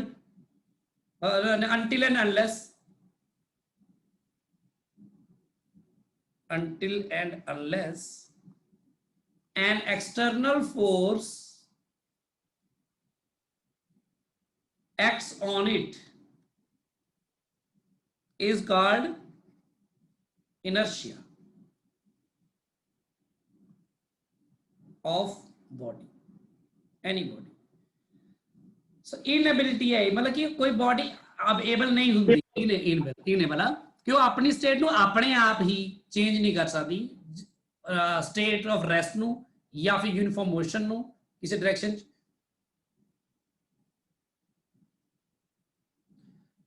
tendency of a body, गुरांश नहीं टेंडेंसी नहीं यूज कर सकते, जरा तेरा मैं मैसेज पढ़ रहा हूँ, नहीं मैसेज भेजा, आप टेंडेंसी नहीं यूज कर सकते। वैसे थोड़ा कोशिश करा करो ना, जी चीज़ा तुम बोल सकते हो बोलिया ही करो, विच सारे सुन लेंगे। हूँ तू मैंने मैसेज भेज रहा वो प्राइवेट च भेज रहा, मैं देख रहा, मैं भी जो जवाब देने लग जावा तो सारे लगूगा पता नहीं सर की बोलन लगे विच। सो इतने बल्कि बोलिया करो ताकि सारे सुन लें। टेंडेंसी तो इनएबिलिटी च फर्क होंगे है भी थोड़ा जिहा, इनएबिलिटी ज्यादा ही एक सही शब्द है इत्थे। इनएबिलिटी होंदी अयोग्यता, अयोग्यता कि कोई चीज इसके अयोग नहीं। हाँ जी Himani, tendency of a ball to remain in its state of motion। हाँ जी की कह रहे हो? सर 9 ਦੇ ਵਿੱਚ ਐਵੇਂ ਕੀਤਾ ਸੀਗਾ ਕਿ inertia tendency of a body to remain in its state of motion ਹੈਗਾ। हाँ उधर टेंडेंसी टू रिमेन है ना, रिमेन इन इट्स वो टेंडेंसी है व्हेन इट रिमेन। मैं इत्थे की यूज किया टू चेंज, वो थोड़ा पंजाबी विच जिवें वाक ने नावाचक है ना, नावाचक ते नावाचक मतलब कि हाँ वाचक बना दिंदे ने, ठीक है ना। हुण तुसीं एक पासे तां इनएबिलिटी कह रहे हो तां दूजे पासे तुहानूं चेंज यूज करना पैना ना। जो तुसीं रिमेन दी गल करो फिर टेंडेंसी कह दोगे, क्योंकि रिमेन मतलब in its state of rest और ऑफ यूनिफॉर्मेशन। टेंडेंसी इत्थे जे टेंडेंसी वर्ड आएगा तां इत्थे रिमेन आएगा, remain in its state of rest और ऑफ यूनिफॉर्मेशन। पर जे इत्थे इनएबिलिटी आएगा अयोग्यता, तो किदे लिए अयोग है? वो बॉडी चेंज होने लिए अयोग है ना, अपनी स्टेट नूं चेंज होने तो अयोग है। रिमेन होने लिए तो उसकी टेंडेंसी है ओदी कि वो अपनी ओदे विच ही रहना चाहती है। सो इत्थे टेंडेंसी ते इत्थे रिमेन फिर आ जाएगा, ते इनएबिलिटी है कि तो चेंज आएगा। मेन तां गल तुसीं समझ नहीं होंदी जी, क्लीयर है गल?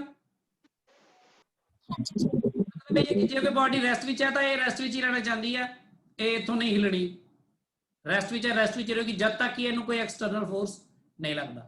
तो जे कोई बॉडी किसी particular direction which velocity v नाल चल रही है तो इस डायरेक्शन इन्नी वेलोसिटी नाल चलती रहेगी जब तक कि कोई इन्नू एक्सटर्नल फोर्स नहीं लग जाता वेलोसिटी नाल। इत्थे स्पीड वर्ड यूज नहीं करना, तुसीं वेलोसिटी वर्ड यूज करियो, ये अगे आके तुहानूं पता लग जाएगा क्यों, क्योंकि डायरेक्शन बड़ी इंपॉर्टेंट होगी।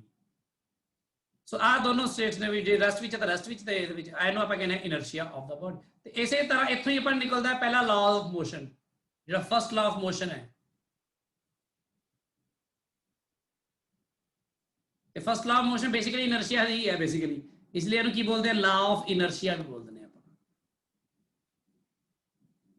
ਇਹ ਉਹੀ ਇਸ ਗੱਲ ਨੂੰ ਸਟੇਟ ਕਰਦਾ ਹੈ ਲਾਅ ਦੀ ਤਰ੍ਹਾਂ ਬਸ, ਠੀਕ ਹੈ।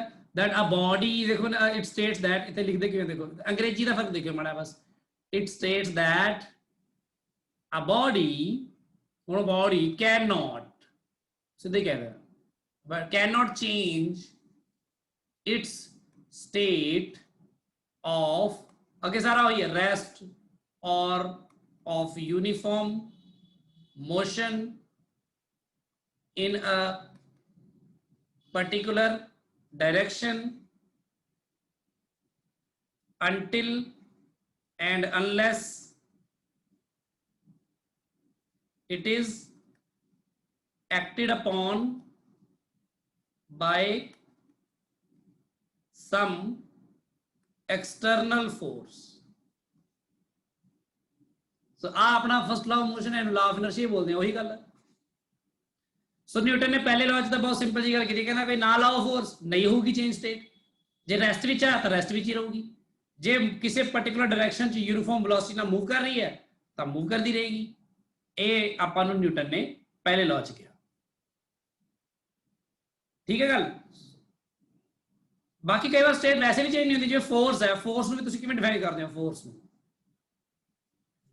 acceleration, a push or a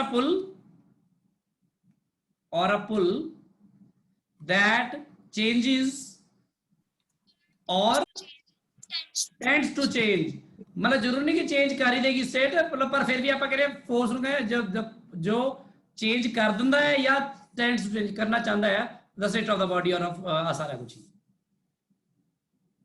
क्योंकि ਹੁਣ ਤੁਸੀਂ ਕੰਧ ਨੂੰ ਫੋਰਸ ਲਾਈ ਜੋ ਤੇ ਕੰਧ ਨੇ ਹਿੱਲਣਾ ਤਾਂ ਹੈ ਨਹੀਂ, ਕੰਧ ਤਾਂ ਰੈਸਟ ਵਿੱਚ ਹੀ ਆ, ਹੁਣ ਵੀ ਰੈਸਟ ਵਿੱਚ, ਬਾਅਦ ਵਿੱਚ ਵੀ ਰੈਸਟ ਵਿੱਚ ਆ, ਤੁਸੀਂ ਕਹੋਗੇ ਫੋਰਸ ਤਾਂ ਲੱਗਿਆ ਸੀ, ਆਪਾਂ ਕਹਾਂਗੇ ਲੱਗਿਆ ਸੀ, it was tending to change the state, ਇਸ ਲਈ ਫੋਰਸ ਕਹਾਂਗੇ। ਤੇ ਜੇ ਮੈਂ ਕੋਈ ਫਲਾਸਕ ਨੂੰ ਜਾ ਕੇ ਇੱਥੋਂ ਪਾਣੀ ਦੀ ਇਧਰੋਂ ਜਾ ਕੇ ਉਧਰ ਰੱਖ ਦਵਾਂ ਤਾਂ ਮੈਂ ਕਹੂੰਗਾ ਵੀ ਇਹ ਚੇਂਜ ਕਰਤਾ ਉਹਨੇ ਸਟੇਟ ਆਫ ਰੈਸਟ ਨੂੰ, ਕਿ ਉਹ ਮੋਸ਼ਨ ਚ ਆ ਗਈ ਜਦੋਂ ਮੈਂ ਉਹਨੂੰ ਧੱਕਾ ਮਾਰਿਆ ਜਾਂ ਕੁਝ ਵੀ ਕੀਤਾ। ਤੇ ਇਹ ਜਿਹੜਾ ਇਨਰਸ਼ੀਆ ਆਪਣਾ ਮੇਨਲੀ ਜਿਹੜਾ ਹੁੰਦਾ ਹੈ ਇਨਰਸ਼ੀਆ, ਇਹ ਕਾਫੀ ਕੰਮ ਦੀ ਚੀਜ਼ ਹੈ। ਇਨਰਸ਼ੀਆ ਤਿੰਨ ਤਰ੍ਹਾਂ ਦਾ ਆਪਾਂ ਡਿਸਕਸ ਕਰਦੇ ਹਾਂ ਮੋਸਟਲੀ। ਇੱਕ ਤਾਂ ਹੁੰਦਾ ਇਨਰਸ਼ੀਆ ਆਫ ਰੈਸਟ, ਤੇ ਇਹਨਾਂ ਦੀ ਜਿਹੜੀ ਡੈਫੀਨੇਸ਼ਨ ਆ ਉਹ ਵਿੱਚ ਬਿਲਕੁਲ ਇੱਕ ਚੀਜ਼ ਰਹਿ ਜਾਂਦੀ ਬਸ, ਬਾਕੀ ਸਾਰੀ ਸੇਮ ਹੁੰਦੀ ਹੈ। ਸੋ ਮੈਂ ਇਨਰਸ਼ੀਆ ਆਫ ਰੈਸਟ ਨੂੰ ਡਿਫਾਈਨ ਕਿਵੇਂ ਕਰਾਂਗਾ, the inability of a body to change its state of rest, ਬਸ until and unless it is acted upon by some external force। ਫਿਰ ਇਨਰਸ਼ੀਆ ਆਫ ਮੋਸ਼ਨ ਜਿਹੜਾ ਹੁੰਦਾ ਹੈ, inertia of motion, ਉਹਨੂੰ ਮੈਂ ਕਿਵੇਂ ਡਿਫਾਈਨ ਕਰੂੰਗਾ, the inability of a body to change its state of uniform motion in a particular direction until and unless it is acted upon by some external force। ਬਿਲਕੁਲ ਸਹੀ। ਇੱਕ ਹੁੰਦਾ ਬੜਾ inertia of direction। ਉਹ ਕਹਿੰਦੇ ਕਿਸੇ body ਦੀ direction ਵੀ ਤਾਂ ਨਹੀਂ ਬਦਲਦੀ ਜਦ ਤੱਕ ਐਕਸਟਰਨਲ ਫੋਰਸ ਨਾ ਲੱਗੇ, ਤਾਂ ਉਹਨੂੰ ਕਹਿੰਦੇ inertia of direction, ठीक है। The inability of a body to change its direction of motion until and unless it is acted upon by some external force। ਇਹਨਾਂ ਦੀਆਂ एग्जांपल्स बहुत ਸਾਰੀਆਂ ਨੇ, ਜਦੋਂ ਆਪਾਂ ਕੁਝ 9th ਕਲਾਸ ਇਹਦੇ ਬਾਰੇ ਕਾਫੀ ਕੁਝ ਪੜਿਆ ਹੋਣਾ, ਤੇ ਇਹਦੀਆਂ एग्जांपल्स ਬਹੁਤ ਸਾਰੀਆਂ ਨੇ। ਕਿਹੜੀ एग्जांपल ਨੇ ਇਨਰਸ਼ੀਆ ਆਫ ਰੈਸਟ ਦੀ? ਕੋਈ एग्जांपल ਦੇ ਸਕਦਾ ਕੋਈ, ਕਿ ਕੋਈ ਬੋਡੀ ਰੈਸਟ ਵਿੱਚ ਹੀ ਰਹਿਣਾ ਚਾਹੁੰਦੀ ਹੈ? ਇਸ ਗੱਲ ਬੱਸ 'ਚ ਜਾਂਦੇ ਹੋਏ, ਹਾਂਜੀ ਬੱਸ 'ਚ ਜਾਂਦੇ ਹੋਏ, ਹਾਂਜੀ ਬੱਸ ਜਾਂਦੇ ਹੋਏ ਕੀ ਮੋਗਾ ਆ ਗਿਆ, ਜਦੋਂ ਬ੍ਰੇਕ ਲੱਗਦੀ ਚਲਦੀ ਬੱਸ 'ਚ, ਬ੍ਰੇਕ ਲੱਗਦੀ ਹੈ ਸਰ ਅੱਗੇ ਨੂੰ ਡਿੱਗਦੀ ਪੈਂਦੀ। ਹਾਂਜੀ ਹਾਂ, ਉਹ ਕਿਹੜਾ ਹੁੰਦਾ ਇਨਰਸ਼ੀਆ? ਸਰ ਇਨਰਸ਼ੀਆ ਆਫ ਮੋਸ਼ਨ ਹੋ ਜਾਏਗਾ, ਉਹ ਮੋਸ਼ਨ ਹੋ ਜਾਏਗਾ। ਹਾਂ ਵੈਰੀ ਗੁੱਡ ਸਰ ਰੈਸਟ 'ਚ ਆ ਜਾਏਗਾ ਸਰ ਜਦ ਬੱਸ ਚੱਲਣ ਲੱਗੀ ਹੋਵੇ। ਹਾਂ, ਉਹ ਇਨਰਸ਼ੀਆ ਰੈਸਟ ਹੋ ਜਾਏਗਾ। ਤੇ ਇਨਰਸ਼ੀਆ ਡਾਇਰੈਕਸ਼ਨ ਕੀ ਹੋਏਗਾ? ਜਦੋਂ ਬੱਸ ਡਾਇਰੈਕਸ਼ਨ ਚੇਂਜ ਕਰਦੀ ਹੈ। ਹਾਂ, ਸਾਰਾ ਕੁਝ ਬੱਸ ਤੇ ਹੀ ਜੋੜਤਾ ਤੁਸੀਂ, ਠੀਕ ਹੈ, ਬਿਲਕੁਲ ਕਰੈਕਟ ਹੈ, ਬਿਲਕੁਲ ਕਰੈਕਟ। ਦੇਖੋ ਹੁਣ ਮੈਂ ਤੁਹਾਨੂੰ ਦੱਸਦਾ, ਇਹ ਇਨਰਸ਼ੀਆ ਆਫ ਰੈਸਟ ਮਤਲਬ ਕੋਈ ਚੀਜ਼ ਜਿਹੜੀ ਆ ਉਹ ਰੈਸਟ ਵਿੱਚ ਹੀ ਰਹਿਣਾ ਚਾਹੁੰਦੀ ਹੈ। ਇਸ ਗੱਲ ਨੂੰ ਆਪਾਂ ਸਮਝਦੇ ਹਾਂ ਕਿਵੇਂ, ਜਿਵੇਂ ਕਿ ਮੰਨ ਲਓ ਬੱਸ ਹੈ ਤੇ ਬੱਸ ਦੇ ਨਾਲ ਹੀ ਜੁੜੀ ਹੋਈ ਹੈ ਬੱਸ ਦੀ ਉਹ ਸੀਟ ਜਿਸ ਤੇ ਕੋਈ ਬੰਦਾ ਬੈਠਦਾ ਆ, ਆਹ ਬੱਸ ਦੀ ਸੀਟ ਹੈ ਤੇ ਇਹ ਫਿਕਸ ਹੈ, ਜਿੱਥੇ ਕੋਈ ਬੰਦਾ ਬੈਠ ਸਕਦਾ ਹੈ। ਆ ਬੱਸ ਦੇ ਫਲੋਰ ਨਾਲ ਜੁੜੀ ਹੋਈ ਹੈ ਸੀਟ, ਠੀਕ ਹੈ ਨਾ, ਕੁਰਸੀਆਂ ਤਾਂ ਪਈਆਂ ਨਹੀਂ ਹੁੰਦੀਆਂ ਵੀ ਚੱਕ ਕੇ ਰੱਖਦੀ ਇੱਧਰ ਉੱਧਰ, ਉਹ ਜੁੜੀ ਹੋਈ ਆ। ਹੁਣ ਇੱਕ ਬੰਦਾ ਆ ਕੇ ਇਸ ਬੱਸ ਤੇ ਬੈਠਦਾ ਆ, ਤਰ੍ਹਾਂ ਕਰਕੇ ਬੈਠਦਾ ਹੈ, ਅਖਬਾਰ ਪੜ੍ਹ ਰਿਹਾ। ਠੀਕ ਹੈ ਜੀ। ਹੁਣ ਇਹ ਸਭ ਕੁਝ ਰੈਸਟ ਵਿੱਚ ਆ। ਜਿਹੜੀ ਬੱਸ ਹੈ, ਬੱਸ ਹਲੇ ਤੁਰੀ ਨਹੀਂ ਹੈ, ਹਲੇ ਬੱਸ ਸਟੈਂਡ ਹੀ ਖੜੀ ਹੈ, ਤਾਂ ਬੱਸ ਹੈਗੀ ਆ ਰੈਸਟ ਵਿੱਚ। ਤੇ ਜਿਹੜਾ ਬੰਦਾ ਉਸ ਤੇ ਬੈਠਿਆ ਹੋਇਆ ਉਹ ਬੰਦਾ ਕੀ ਹੈ, ਉਹ ਵੀ ਰੈਸਟ ਵਿੱਚ। ਰੈਸਟ। ਹੁਣ ਆਪਾਂ ਨੂੰ ਬੇਸਿਕਲੀ ਚੀਜ਼ਾਂ ਜੇ ਆਪਾਂ ਨੂੰ ਫਿਕਸ ਕਰ ਦਿੱਤਾ ਜਾਵੇ ਨਾਲ ਬੈਲਟ ਬੁਲਟ ਲਾ ਕੇ, ਤਾਂ ਹੋ ਸਕਦਾ ਆਪਾਂ ਨੂੰ ਝਟਕਾ ਪਟਕਾ ਨਾ ਲੱਗੇ ਕੋਈ ਇਦਾਂ ਦਾ। ਪਰ ਮੋਸਟਲੀ ਹੁੰਦਾ ਕੀ ਹੈ ਕਿ ਆਪਾਂ ਤਾਂ ਫ੍ਰੀ ਹੈਂਡ ਬੈਠੇ ਹੁੰਦੇ ਤੇ ਆਪਣੀ ਜਿਹੜੀ ਆਪਣਾ ਜਿਹੜਾ ਸਰੀਰ ਹੈ ਉਹ ਬਿਲਕੁਲ ਸਿੱਧਾ ਤਾਂ ਹੁੰਦਾ ਨਹੀਂ, ਕਿ ਬੋਡੀ ਇੱਕ ਤਰ੍ਹਾਂ ਦਾ ਹੁੰਦੀ ਸਾਰੀ ਕੀ ਹੁੰਦੇ ਵਿੱਚ ਆਪਾਂ ਇੱਥੇ ਆਪਣੇ ਲੱਕ ਤੇ ਆਪਾਂ ਮਤਲਬ ਮੁੜ ਸਕਦੇ ਹਾਂ, ਅੱਗੇ ਨੂੰ ਝੁਕ ਸਕਦੇ ਹਾਂ, ਪਿੱਛੇ ਨੂੰ ਝੁਕ ਸਕਦੇ ਹਾਂ, ਫਲੈਕਸੀਬਲ ਹੁੰਦਾ ਹੈ। So basically if a person is flexible only then ਮੈਂ ਇਹ ਗੱਲ ਨੂੰ ਮੈਂ ਬੈਟਰ ਸਮਝਾਵਾਂ। ਸੋ ਤੁਸੀਂ ਮੰਨ ਕੇ ਚੱਲੋ, ਇਸ ਗੱਲ ਨੂੰ ਸਮਝ ਕੇ ਚੱਲੋ ਕਿ ਬੰਦਾ ਮੰਨ ਕੇ ਚੱਲੋ ਕਿ ਹੁੰਦਾ ਹੀ ਆ ਬੰਦਾ ਫਲੈਕਸੀਬਲ, ਬੰਦਾ ਆਪਣੇ ਲੱਕ ਤੋਂ ਅੱਗੇ ਨੂੰ ਪਿੱਛੇ ਨੂੰ ਹੋ ਸਕਦੀ ਉਹਦੀ ਬੋਡੀ। ਪਰ ਇਹ ਲੱਤਾਂ, ਕਿਉਂਕਿ ਬੰਦੇ ਦਾ ਸਾਰਾ ਜਿਹੜਾ ਭਾਰ ਤਾਂ ਰੱਖ ਕੇ ਉਹ ਬੈਠਾ ਆ ਇੱਥੇ, ਤਾਂ ਉਹਦੇ ਨੀਚੇ ਜਿਹੜੀ ਲੱਤਾਂ ਨੇ ਉਹਨਾਂ ਦੇ ਹਿੱਲਣ ਹੁੱਲਣ ਦੀ ਪੋਸਿਬਿਲਿਟੀ ਘੱਟ ਹੁੰਦੀ, ਕੁਰਸੀ ਨਾਲੇ ਲੱਗੀਆਂ ਹੁੰਦੀਆਂ ਨੇ। ਆ ਨਿਚਲਾ ਪੋਰਸ਼ਨ ਬੋਡੀ ਦਾ ਜਿਹੜਾ ਹੁੰਦਾ ਲਗਭਗ ਉਹ ਬੱਸ ਦਾ ਹਿੱਸਾ ਹੀ ਬਣ ਚੁੱਕਿਆ ਹੁੰਦਾ, ਪਰ ਉੱਪਰਲਾ ਜਿਹੜਾ ਸਿਰਾ ਹੁੰਦਾ ਇੰਨਾ ਕੁ ਹਿੱਸਾ ਸਰੀਰ ਦਾ ਉੱਪਰਲਾ ਆਹ ਹਿੱਸਾ ਜਿਹੜਾ ਇਹ ਜਿਹੜਾ ਹਿਲ ਡੁਲ ਸਕਦਾ ਅੱਗੇ ਨੂੰ ਤੇ ਪਿੱਛੇ ਨੂੰ। ਹੁਣ ਕੀ ਹੈ, ਜਦੋਂ ਬੱਸ ਰੈਸਟ ਵਿੱਚ ਹੈ, ਠੀਕ ਹੈ ਜੀ, ਬਹੁਤ ਵਧੀਆ, ਬੱਸ ਰੈਸਟ ਵਿੱਚ ਹੈ ਤੇ ਬੋਡੀ ਵੀ ਰੈਸਟ ਵਿੱਚ ਹੈ ਤੇ ਬੰਦਾ ਆਰਾਮ ਨਾਲ ਅਖਬਾਰ ਪੜ੍ਹ ਰਿਹਾ। ਅਚਾਨਕ ਹੀ ਬੱਸ ਤੁਰ ਪਈ। ਜਿਵੇਂ ਹੀ ਬੱਸ ਤੁਰ ਪਈ ਤਾਂ ਬੱਸ ਆ ਗਈ ਕਿਹਦੇ ਚ, ਮੋਸ਼ਨ ਚ। ਮੋਸ਼ਨ। ਬੱਸ ਮੋਸ਼ਨ ਚ ਆ ਗਈ ਤੇ ਬੋਡੀ ਦਾ ਨਿਚਲਾ ਹਿੱਸਾ ਆ ਵਾਲਾ ਆ ਹਿੱਸਾ ਆ ਵੀ ਕੀ ਚ ਆ ਜਾਏਗਾ, ਮੋਸ਼ਨ ਚ, ਕਿਉਂਕਿ ਉਹ ਬੱਸ ਮੋਸ਼ਨ। ਪਰ ਜਿਹੜੀ ਬੋਡੀ ਦਾ ਆ ਉੱਪਰਲਾ ਹਿੱਸਾ ਆ ਇੰਨਾ ਕੁ ਇਹ ਤਾਂ ਵਿਚਾਰਾ ਰੈਸਟ ਵਿੱਚ ਸੀਗਾ, ਇਹਨੂੰ ਤਾਂ ਹਲੇ ਰੈਸਟ ਦਾ ਹੀ ਪਤਾ ਸੀ ਹਨਾ।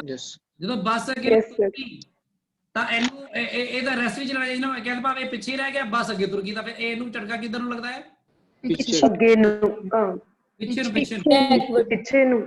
ਨੂੰ ਲੱਗਦਾ ਹੈ। ਜੇ ਉਹ ਐਕਸਪੈਰੀਮੈਂਟ ਕਰਨਾ ਕਰਕੇ ਦੇਖ ਲਿਓ ਤੁਹਾਨੂੰ ਜਾ ਕੇ ਸ਼ਾਇਦ ਕਿਸੇ।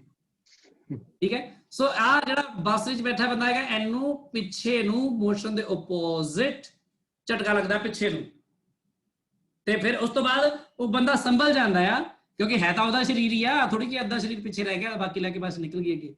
ਸੋ ਉਹ ਫਿਰ ਉਹ ਆਪਣੇ ਆਪ ਨੂੰ ਹੈਂਡਲ ਕਰਦਾ ਤੇ ਫਿਰ ਉਹ ਆਪਾਂ ਕੌਨਸ਼ੀਅਸ ਹੁੰਦੇ, ਬਿਕੋਜ਼ ਵੀ ਆਰ ਕੌਨਸ਼ੀਅਸ। ਅਸੀਂ ਕੋਈ ਡੱਬੇ ਥੋੜੀਆਂ ਮਿਠਾਈ ਦੇ ਰੱਖੇ ਹੋਏ ਜਿਹੜੇ ਉੱਥੇ, ਠੀਕ ਹੈ, ਤਾਂ ਅਸੀਂ ਉੱਥੇ ਆਰਾਮ ਨਾਲ ਰਹੇ। ਤੇ ਉਸ ਤੋਂ ਬਾਅਦ ਇਨਰਸ਼ੀਆ ਆਫ ਮੋਸ਼ਨ, ਯਾਨੀ ਹੁਣ ਕੀ ਆ, ਹੁਣ ਸਭ ਕੁਝ ਠੀਕ ਹੈ। ਹੁਣ ਫਿਰ ਉਹੀ ਫਲੋਰ ਹੈ ਬੱਸ ਦਾ, ਤੇ ਉਸ ਫਲੋਰ ਦੇ ਉੱਪਰ ਫਿਰ ਉਸੇ ਤਰ੍ਹਾਂ ਹੀ ਚੇਅਰ ਹੈਗੀ ਹੈ ਇੱਕ, ਤੇ ਜਿਹੜੀ ਚੇਅਰ ਤੇ ਬੰਦਾ ਬੈਠਾ ਸੀ ਇਹ ਚੇਅਰ ਫਿਕਸ ਹੈਗੀ ਹੈ, ਤੇ ਉਹਦੇ ਉੱਪਰ ਬੰਦਾ ਵੀ ਆਰਾਮ ਨਾਲ ਬੈਠਾ ਆ ਬਿਲਕੁਲ, ਤੇ ਉਹ ਆਪਣਾ ਮਸਤ ਹੈਗਾ ਅਖਬਾਰ ਪੜ੍ਹਨ ਚ, ਫਿਰ ਉਸ ਤਰ੍ਹਾਂ ਹੀ ਲੈ ਕੇ ਬੈਠਾ ਆ। ਤੇ ਹੁਣ ਸਭ ਕੁਝ ਠੀਕ ਹੈ, ਕਿਉਂਕਿ ਬੱਸ ਮੋਸ਼ਨ ਚ ਹੈ ਹੁਣ ਆਲਰੇਡੀ। ਠੀਕ ਹੈ, ਬੱਸ ਮੋਸ਼ਨ ਵਿੱਚ ਹੈ।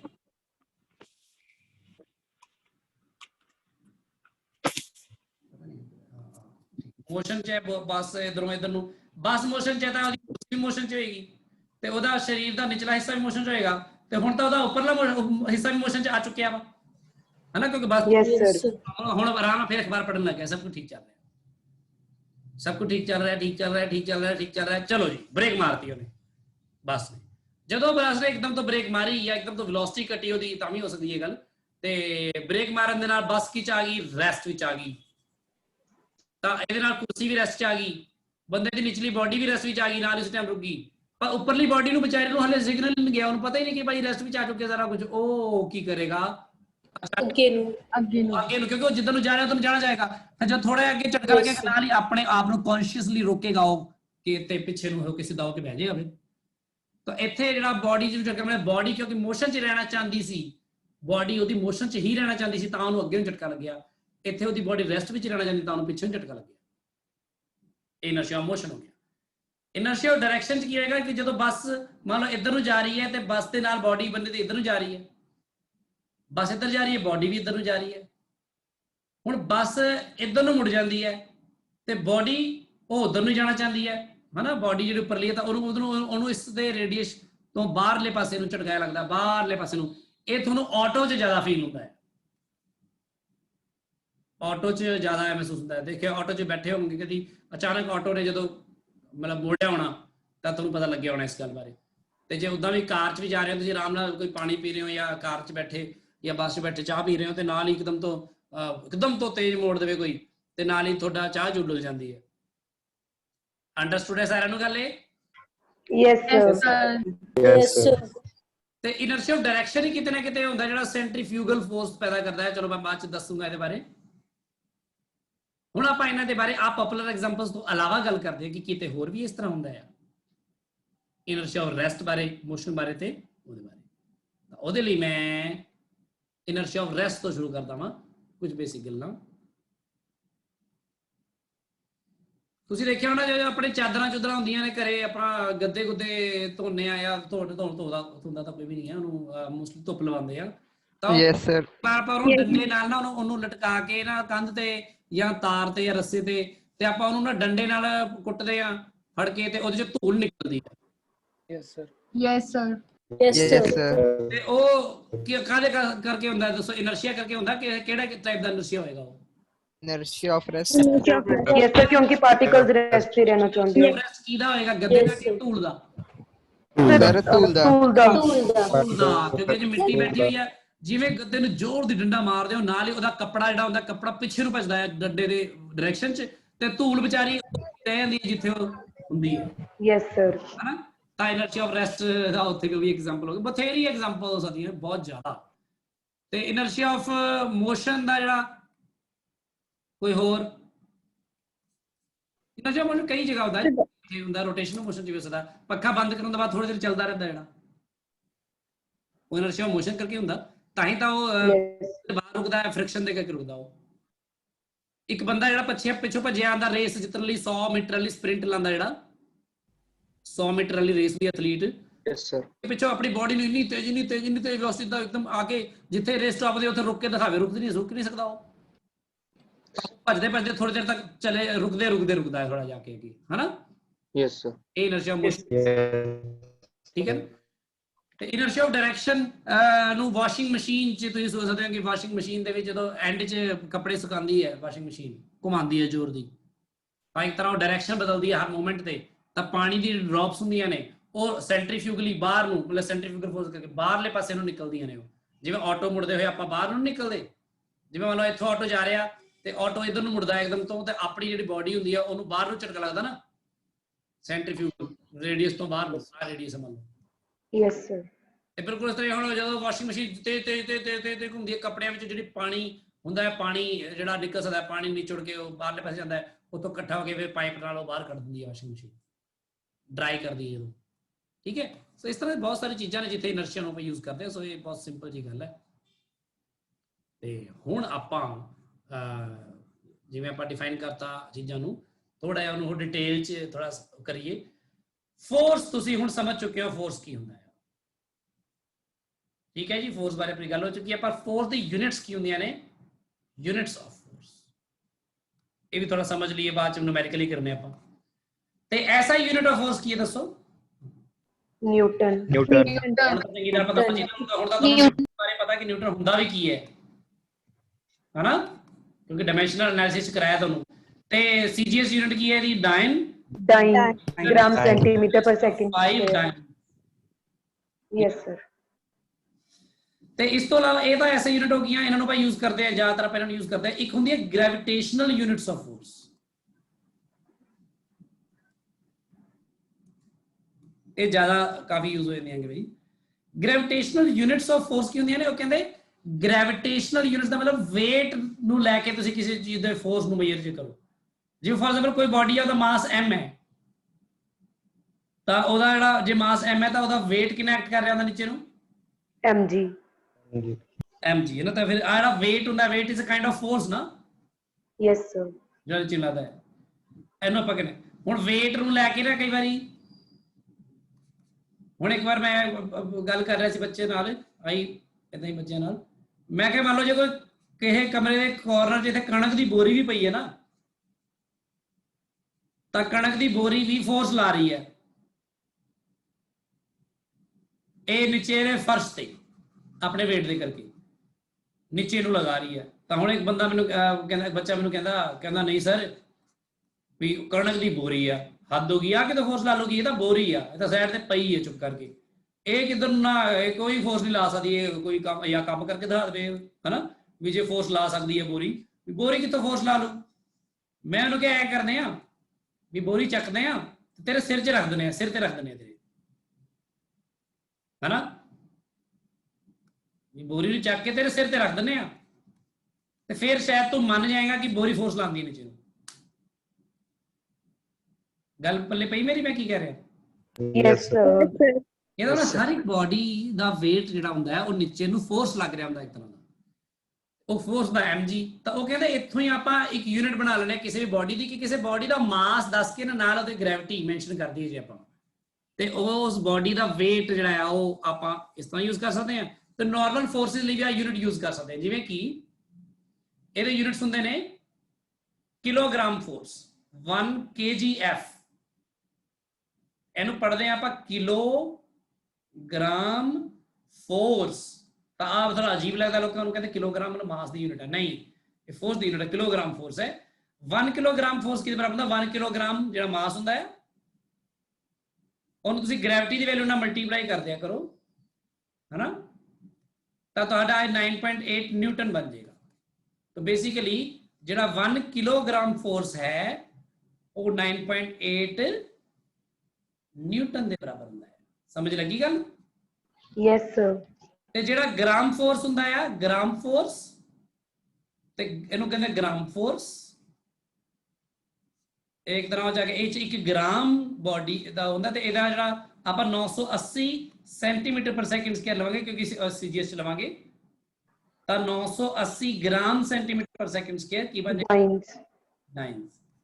ਸੋ ਤੁਸੀਂ ਇਸ ਤਰ੍ਹਾਂ ਦੀ ਯੂਨਿਟਸ ਨੂੰ ਵੀ ਯੂਜ਼ ਕਰ ਸਕਦੇ ਹੋ, ਜਿਵੇਂ ਕਿ ਕਿਸੇ ਬਾਡੀ ਤੇ ਜੇ ਮੈਨੂੰ ਕੋਈ ਕਹਿ ਦੇਵੇ ਕਿ ਇੱਕ ਫੋਰਸ ਲੱਗ ਰਿਹਾ ਵਾ F1 ਤੇ ਜਾਂ F1 ਮੈਂ ਇਕੱਲੇ ਮੈਗਨੀਟਿਊਡ ਦੀ ਗੱਲ ਕਰ ਰਿਹਾ ਕਿ 3 ਕਿਲੋਗ੍ਰਾਮ ਫੋਰਸ ਤੇ ਇੱਕ ਬਾਡੀ ਤੇ ਫੋਰਸ ਲੱਗ ਰਿਹਾ F2 5 ਕਿਲੋਗ੍ਰਾਮ ਫੋਰਸ ਤੇ ਮੈਨੂੰ ਨਾਲ ਹੀ ਕੋਈ ਕਹਿ ਦੇਵੇ take G = 10 metre per second square, ਤਾਂ ਇਹਦਾ ਮੇਰਾ ਜਿਹੜਾ F1 ਕਿੰਨਾ ਹੋਏਗਾ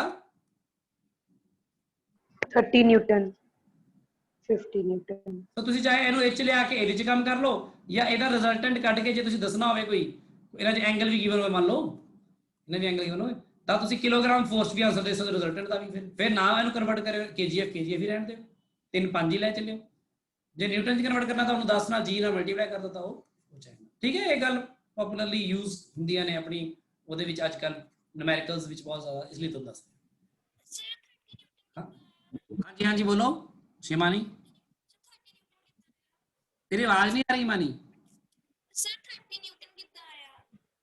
ओ अनु किलोग्राम, आधे किलोग्राम फोर्स है ना वो हुणी देख पीछे मैं आधे देख से दिखाया किलोग्राम फोर्स की हुंदा है कि फिर उस किलोग्राम ਦੀ ਜਗ੍ਹਾ ਕਿਲੋਗ੍ਰਾਮ ਲਿਖਤਾ ਆਪਾਂ ਤੇ ਉਹਨੂੰ 9.8 ਨਾਲ ਮਲਟੀਪਲਾਈ ਕਰਤਾ g ਨਾਲ weight ਆ ਕਿਲੋਗ੍ਰਾਮ ਚ ਆ ਕਿਲੋਗ੍ਰਾਮ ਫੋਰਸ ਚ। ਤਾਂ ਹੁਣ ਜੇ 3 ਕਿਲੋਗ੍ਰਾਮ ਆ ਤਾਂ ਤੂੰ 3 ਕਿਲੋਗ੍ਰਾਮ ਨੂੰ ਕਰੇਗੀ ਨਾ ਫਿਰ 3 ਕਿਲੋਗ੍ਰਾਮ ਇਨਟੂ ਉਹ ਜੀ ਦੀ ਵੈਲਿਊ 10 ਲਈ ਹੈ ਤਾਂ ਤੁਹਾਡਾ 30 ਆ ਗਿਆ ਕਿਲੋਗ੍ਰਾਮ ਪਰ ਸੈਕਿੰਡ ਸਕੁਅਰ, ਇਹਨੂੰ ਤਾਂ ਨਿਊਟਨ ਬੋਲਦੇ ਆ। ਠੀਕ ਹੈ,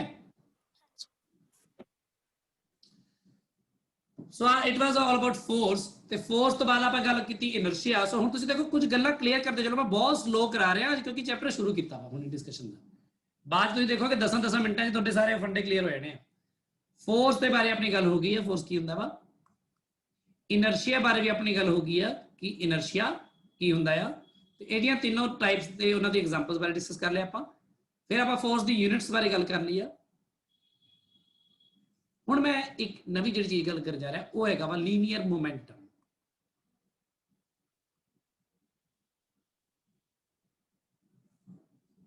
पहली गल तो जिवें फोर्स एक वैक्टर क्वांटिटी है, लीनियर मोमेंटम एक वैक्टर क्वांटिटी है।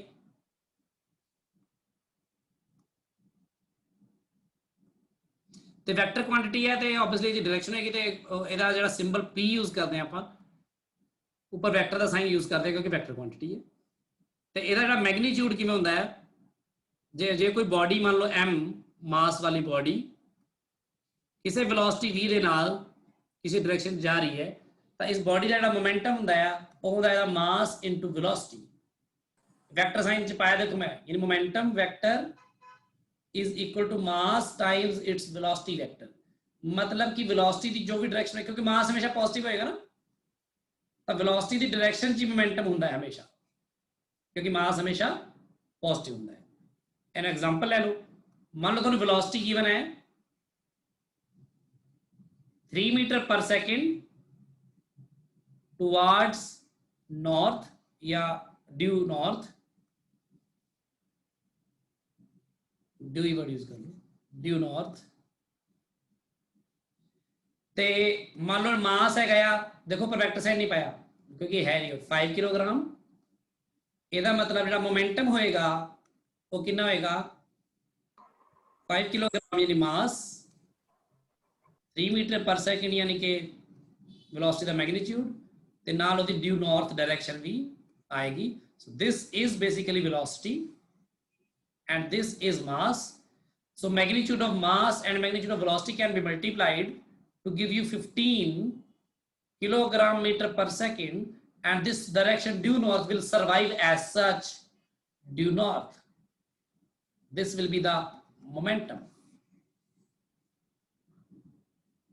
या ਤੁਹਾਨੂੰ ਮੰਨ ਲਓ ਮਾਸ ਹੈਗਾ ਆ 3 ਕਿਲੋਗ੍ਰਾਮ ਐਂਡ ਵੈਲੋਸਿਟੀ ਹੈਗੀ ਹੈ ਤੁਹਾਡੀ 2i cap plus j cap minus k cap meter per second. This implies momentum vector will be equal to mass into velocity vector. So that is mass 3. मैं सब ऐसा ही सिस्टम चाहिए तो आप और नहीं यूज कर रहे हैं, मैं यूनिट नहीं लिख रहा था लगता हूँ, ठीक है। So momentum will be equal to 3 to the 6 i cap plus 3 j cap minus 3 k cap. So this will be the momentum vector. ਇਹ ਆਪਾਂ ਇੱਕ ਨੋਟੇਸ਼ਨ 'ਚ ਗੱਲ ਕਰ ਰਹੇ ਹਾਂ ਤੇ ਇਹ ਆਪਾਂ ਦੂਜੀ ਨਾਰਮਲ ਨੋਟੇਸ਼ਨ 'ਚ ਗੱਲ ਕਰ ਰਹੇ ਹਾਂ। ਸੋ ਦੋਨੋਂ ਤਰ੍ਹਾਂ ਤੁਹਾਨੂੰ ਸਮਝ ਆਣੀ ਚਾਹੀਦੀ ਹੈ ਗੱਲ। ਸੋ ਕਹਿਣ ਦਾ ਮਤਲਬ ਇਹ ਹੈ ਕਿ ਜੇ ਕੋਈ ਬੋਡੀ ਡਾਇਗਰਾਮ ਸਮਝਾਉਣਾ ਹੋਵੇ ਤਾਂ ਮੰਨ ਲਓ ਕੋਈ ਬੋਡੀ 3 ਕਿਲੋਗ੍ਰਾਮ ਦੀ ਹੈ ਤੇ ਇਸ ਦਾ ਜਿਹੜਾ ਮੋਮੈਂਟਮ ਹੈ ਜਿਹੜਾ ਇਹਦੀ ਵੈਲੋਸਿਟੀ ਹੈ, ਮੰਨ ਲਓ ਇਹਦੀ ਵੈਲੋਸਿਟੀ ਕਿਸੇ ਪਾਰਟਿਕੂਲਰ ਡਾਇਰੈਕਸ਼ਨ 'ਚ ਹੈ, ਦਿਸ is the velocity v, then ਜਿਹੜਾ ਮੋਮੈਂਟਮ ਹੋਏਗਾ ਉਹ ਇੱਥੋਂ ਹੀ ਸ਼ੋ ਕਰ ਸਕਦਾ ਮੈਂ। ਉਹ ਵੈਲੋਸਿਟੀ ਨੂੰ ਜਦੋਂ ਮਲਟੀਪਲਾਈ ਕਰਾਂਗਾ 3 ਨਾਲ ਤਾਂ 3 ਟਾਈਮਸ ਉਹਦਾ ਹੋ ਜਾਏਗਾ। ਇਸ ਵੈਕਟਰ ਨਾਲ ਮੈਂ ਮੋਮੈਂਟਮ ਨੂੰ ਮੈਂਸ਼ਨ ਕਰ ਸਕਦਾ ਤੇ ਕਲੀਅਰਲੀ ਜਿਹੜਾ ਮੋਮੈਂਟਮ ਦਾ ਜਿਹੜਾ ਮੈਗਨੀਟਿਊਡ ਹੋਏਗਾ ਉਹ 3 ਟਾਈਮਸ ਵੈਲੋਸਿਟੀ ਦਾ ਮੈਗਨੀਟਿਊਡ ਹੋਏਗਾ। ਜੇ ਮੈਂ ਇਕੱਲੇ ਮੈਗਨੀਟਿਊਡ ਦੀ ਗੱਲ ਕਰਾਂ ਲੈਂਥ ਤੁਸੀਂ ਦੇਖ ਲਓ 3 ਟਾਈਮਸ। ਕਲੀਅਰ ਹੈ ਗੱਲ? Yes sir. हाँ जी योगेश बोलो। Yes, sir. पीछे करो अपना पेज। हाँ जी करते ਇਹਦੇ ਚ ਜਦੋਂ ਆਪਾਂ ਅਗਰ ਮੋਮੈਂਟਮ ਦਾ ਮੈਗਨੀਟਿਊਡ ਕੱਢਣਾ ਫਿਰ ਆਪਾਂ ਇਹਨੂੰ ਰੂਟ ਕਰ ਦਾਂਗੇ। हाँ जी, जे इत्थे मोमेंटम ਦਾ मैग्नीट्यूड ਕੱਢਣਾ ਆ ਤਾਂ 6 ਕਹਿੰਦੇ ਸੀ 36 3 ਤੀਏ 9 3 ਤੀਏ 9 ਅੰਡਰ ਦਾ ਰੂਟ। ਇੱਥੇ ਆ ਵਾਲੇ ਮਾਈਨਸ ਨੂੰ ਚੱਕ ਕੇ ਬੜਾ ਉਹਨਾਂ ਕਿ ਮਾਈਨਸ ਕਰ ਦਿੰਦੇ ਨੇ ਕਿ ਇੱਥੇ ਮਤਲਬ ਉਹ ਨਹੀਂ ਹੁੰਦਾ। ਤੁਹਾਨੂੰ ਪਤਾ ਨਾ ਮੈਗਨੀਟਿਊਡ ਹਮੇਸ਼ਾ ਪੋਜ਼ਿਟਿਵ ਹੁੰਦਾ ਉਹ ਲੈਣੇ ਕਿਉਂਕਿ ਨੀਚੇ ਨੂੰ ਹੋ ਜਾ ਉੱਪਰ ਨੂੰ ਆਪਾਂ ਪਾਇਥਾਗੋਰਸ ਥਿਊਰਮ ਲਾ ਰਹੇ ਹੁੰਦੇ ਇੱਥੇ। ਹਾਂਜੀ ਸਰ। 9 ਤੇ 9 18 18 ਤੇ 54 ਅੰਡਰ ਦਾ ਰੂਟ। ਜੇ ਵੈਲੋਸਿਟੀ ਦਾ ਮੈਗਨੀਟਿਊਡ ਕੱਢਣਾ ਹੋਵੇ ਕੀ ਹੁੰਦਾ ਆ 2 ਦੂਣੀ 4 1 1 1 1 1 ਅੰਡਰ ਰੂਟ ਆਫ 6, ਠੀਕ ਆ। ਹਾਂਜੀ ਸਰ। ਤੇ ਜੇ ਮਾਸ ਨੂੰ ਵੈਸੇ ਗੁਣਾ ਕਰੋਗੇ ਵੈਲੋਸਿਟੀ ਦੇ ਮੈਗਨੀਟਿਊਡ ਨਾਲ ਤਾਂ ਮਾਸ ਕਿੰਨਾ ਆਏਗਾ 3, ਵੈਲੋਸਿਟੀ ਦਾ ਮੈਗਨੀਟਿਊਡ ਰੂਟ 6 ਤਾਂ 3 ਜਦੋਂ ਅੰਦਰ ਜਾਏਗਾ ਤੇ ਕਿੰਨਾ ਆਏਗਾ 3 3 9 9 6 54 ਫਿਰ।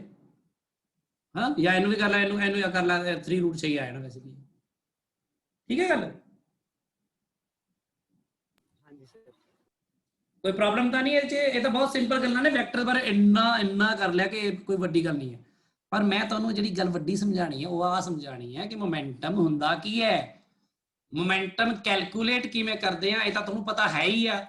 ਹੁਣ ਮੈਂ ਤਾਂ ਕਹਿਣਾ ਲੀਨੀਅਰ ਮੋਮੈਂਟਮ ਹੁੰਦਾ ਕੀ ਹੈ ਤੇ ਇਹ ਜਿਹੜੀ ਕੁਆਂਟੀਟੀ ਹੈ ਇਹ ਇੰਟਰੋਡਿਊਸ ਕਿਉਂ ਕੀਤੀ ਗਈ ਕਿ ਇਹਦੇ ਬਿਨਾ ਨਿਊਟਨ ਦਾ ਦੂਜਾ ਨਿਯਮ ਮੈਂ ਤੁਹਾਨੂੰ ਦੱਸ ਹੀ ਨਹੀਂ ਰਿਹਾ।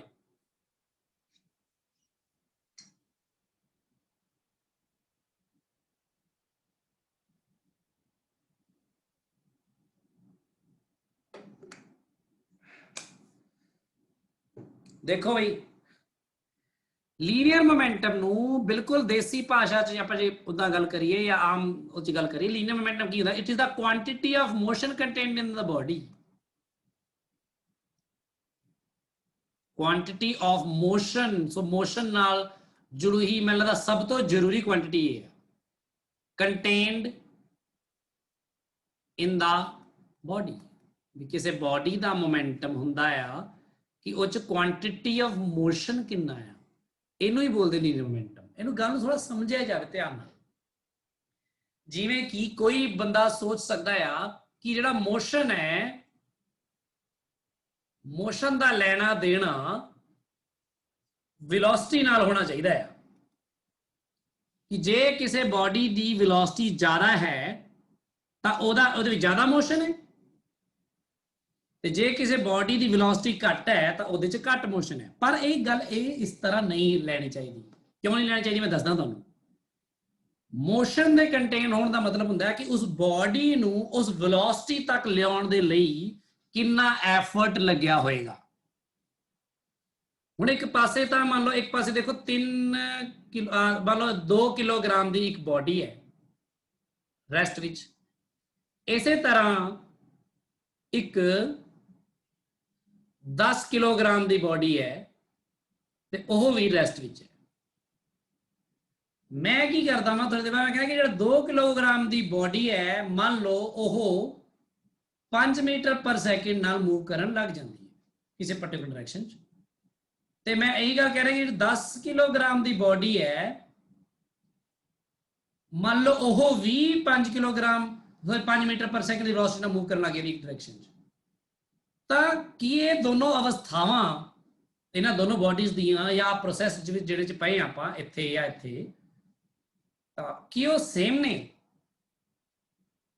ਇਸ ਗੱਲ ਨੂੰ ਸਮਝਣਾ ਬਹੁਤ ਜ਼ਰੂਰੀ ਹੈ। ਹਾਂਜੀ ਪਨਮ।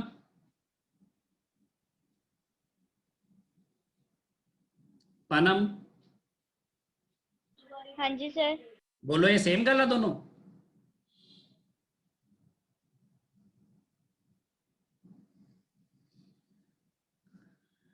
अनुराग? नहीं सर, क्योंकि सर मास डिफरेंट ने सर। ਹਾਂਜੀ, ਜਿਵੇਂ ਕਹਿਣ ਦਾ ਮਤਲਬ ਇਹ ਹੈ ਕਿ ਜੇ ਮੈਂ ਕੁਆਂਟੀਟੀ ਆਫ ਮੋਸ਼ਨ ਦੀ ਗੱਲ ਕਰਦਾ ਹੋਵਾਂ ਤੇ ਜੇ ਮੈਂ ਇਹ ਸਮਝ ਕੇ ਚੱਲਾਂ ਕਿ ਮੋਸ਼ਨ ਦਾ ਲੈਣਾ ਦੇਣਾ ਮੋਸ਼ਨ ਨਾਲ ਹੈ, ਮੋਸ਼ਨ ਦਾ ਭਾਵ ਵੈਲੋਸਿਟੀ ਨਾਲ ਹੀ ਹੈ, ਤੇ ਫਿਰ ਮੈਂ ਸੋਚਾਂਗਾ ਕਿ ਦੋਨਾਂ ਦੀ ਵੈਲੋਸਿਟੀ ਕਿਉਂਕਿ ਬਰਾਬਰ ਹੈ ਤਾਂ ਸਿਚੁਏਸ਼ਨ ਬਰਾਬਰ ਹੀ ਹੈ, ਸੇਮ ਹੀ ਗੱਲ ਹੈ, ਕੋਈ ਬਹੁਤ ਵੱਡਾ ਫਰਕ ਨਹੀਂ ਹੈ। ਪਰ ਇਹ ਗੱਲ ਗਲਤ ਹੋਵੇਗੀ ਕਿਉਂਕਿ 10 ਕਿਲੋਗ੍ਰਾਮ ਦੀ ਬੋਡੀ ਨੂੰ ਰੈਸਟ ਤੋਂ ਚੱਕ ਕੇ 5 ਮੀਟਰ ਪ੍ਰਤੀ ਸੈਕਿੰਡ ਦੀ ਗਤੀ ਦੇਣਾ ਤੇ 2 ਕਿਲੋਗ੍ਰਾਮ ਨੂੰ ਵੀ ਇਹੀ ਸੇਮ ਸਪੀਡ ਦੇਣਾ, ਦੋਨਾਂ ਵਿੱਚ ਕੀ ਤੁਹਾਡਾ ਐਫਰਟ ਜੋ ਹੋਏਗਾ, ਤੁਹਾਡਾ ਜੋ ਐਫਰਟ ਹੋਏਗਾ ਕੀ ਉਹ ਸੇਮ ਹੋਏਗਾ? No sir. No sir. Centimetre ज्यादा है। ਕਹਿਣ ਦਾ ਭਾਵ ਇਹ ਸਮਝ ਲਓ ਕਿ ਖਾਲੀ ਟਰੈਕਟਰ ਜਾਂ ਲੋਡਡ ਟਰੈਕਟਰ ਟਰਾਲੀ ਹੋਵੇ, ਜਿਵੇਂ ਟਰੈਕਟਰ ਤਾਂ ਕਦੇ ਵੀ ਲੋਡ ਨਹੀਂ ਹੁੰਦਾ, ਟਰਾਲੀ ਜਿਵੇਂ ਟਰਾਲੀ ਲੋਡ ਕੀਤੀ ਹੋਵੇ ਪੂਰੀ ਤਰ੍ਹਾਂ ਤੂੜੀ ਨਾਲ ਭਰੀ ਹੋਈ, ਉਹਨੂੰ 30 ਕਿਲੋਮੀਟਰ ਪਰ ਆਰ ਦੀ ਸਪੀਡ ਤੇ ਵੀ ਭਜਾਣਾ ਤੇ ਬਿਲਕੁਲ ਖਾਲੀ ਟਰੈਕਟਰ ਨੂੰ ਭਜਾਣਾ, ਜਿਵੇਂ ਇੰਜਨ ਨੂੰ ਕੀ ਸੇਮ ਹੀ ਫੋਰਸ ਲਾਉਣਾ ਪਏਗਾ? No sir. ਇਸੇ ਲਈ ਉਹ ਕੁਆਂਟੀਟੀ ਆਫ ਮੋਸ਼ਨ ਦਾ ਲੈਣਾ ਦੇਣਾ ਉਹ ਕਹਿੰਦੇ ਕੱਲੇ ਵੈਲੋਸਿਟੀ ਨਾਲ ਨਹੀਂ ਹੈ, ਬਲਕਿ ਉਸੇ ਬੋਡੀ ਦੇ ਮਾਸ ਨੂੰ ਵੈਲੋਸਿਟੀ ਨਾਲ ਗੁਣਾ ਕਰਕੇ ਜੋ ਆਏਗਾ ਉਹਦੇ ਨਾਲ ਹੈ, ਤੇ ਉਸ ਨੂੰ ਬੋਲਦੇ ਲੀਨੀਅਰ ਮੋਮੈਂਟਮ। ਮੋਮੈਂਟਮ ਬੋਲਦੇ ਨੇ, ਕੱਲਾ ਮੋਮੈਂਟਮ ਵੀ ਬੋਲਦੇ ਨੇ ਕਿ ਵੀ ਲੀਨੀਅਰ ਆਪਾਂ ਨੂੰ ਬੋਲਣਾ ਪੈਂਦਾ ਜਦੋਂ ਆਪਾਂ ਰੋਟੇਸ਼ਨਲ ਦੀ ਵੀ ਗੱਲ ਕਰਨਾ ਚਾਹੁੰਦੇ ਹਾਂ। ਸੋ P = ਮਾਸ ਇਨਟੂ ਵੈਲੋਸਿਟੀ। ਹੁਣ ਕੋਈ ਵਾਰ ਕਹਿੰਦਾ ਕਿ ਨਹੀਂ ਵੈਲੋਸਿਟੀ ਜ਼ਿਆਦਾ ਇੰਪੋਰਟੈਂਟ ਹੈ, ਵੀ ਤੁਸੀਂ ਮਾਸ ਨੂੰ ਵਿੱਚ ਐਵੇਂ ਇਨਵੋਲਵ ਕਰ ਰਹੇ ਹੋ, ਵੈਲੋਸਿਟੀ ਜ਼ਿਆਦਾ ਇੰਪੋਰਟੈਂਟ ਹੈ, ਵੈਲੋਸਿਟੀ ਜ਼ਿਆਦਾ ਇੰਪੋਰਟੈਂਟ ਹੈ। ਆਪਾਂ ਕਹਿੰਦੇ ਚਲ ਠੀਕ ਹੈ, ਵੈਲੋਸਿਟੀ ਜ਼ਿਆਦਾ ਇੰਪੋਰਟੈਂਟ ਹੈ। ਫਿਰ ਆਪਾਂ ਇਹ ਕਰਦੇ, ਮੰਨ ਲਓ ਆਪਾਂ ਇੱਕ ਕੰਧ ਤੋੜਨੀ ਆ, ਇੱਥੇ ਕੰਧ ਹੈ ਤੇ ਕੰਧ ਤੋੜਨੀ ਆਪਾਂ, ਤੇ ਕੰਧ ਤੋੜਨ ਦੇ ਲਈ ਇੱਕ ਪਾਸੇ ਆਪਣੇ ਕੋਲ ਹੈਗਾ ਜੀਸੀਬੀ ਮਸ਼ੀਨ ਆ,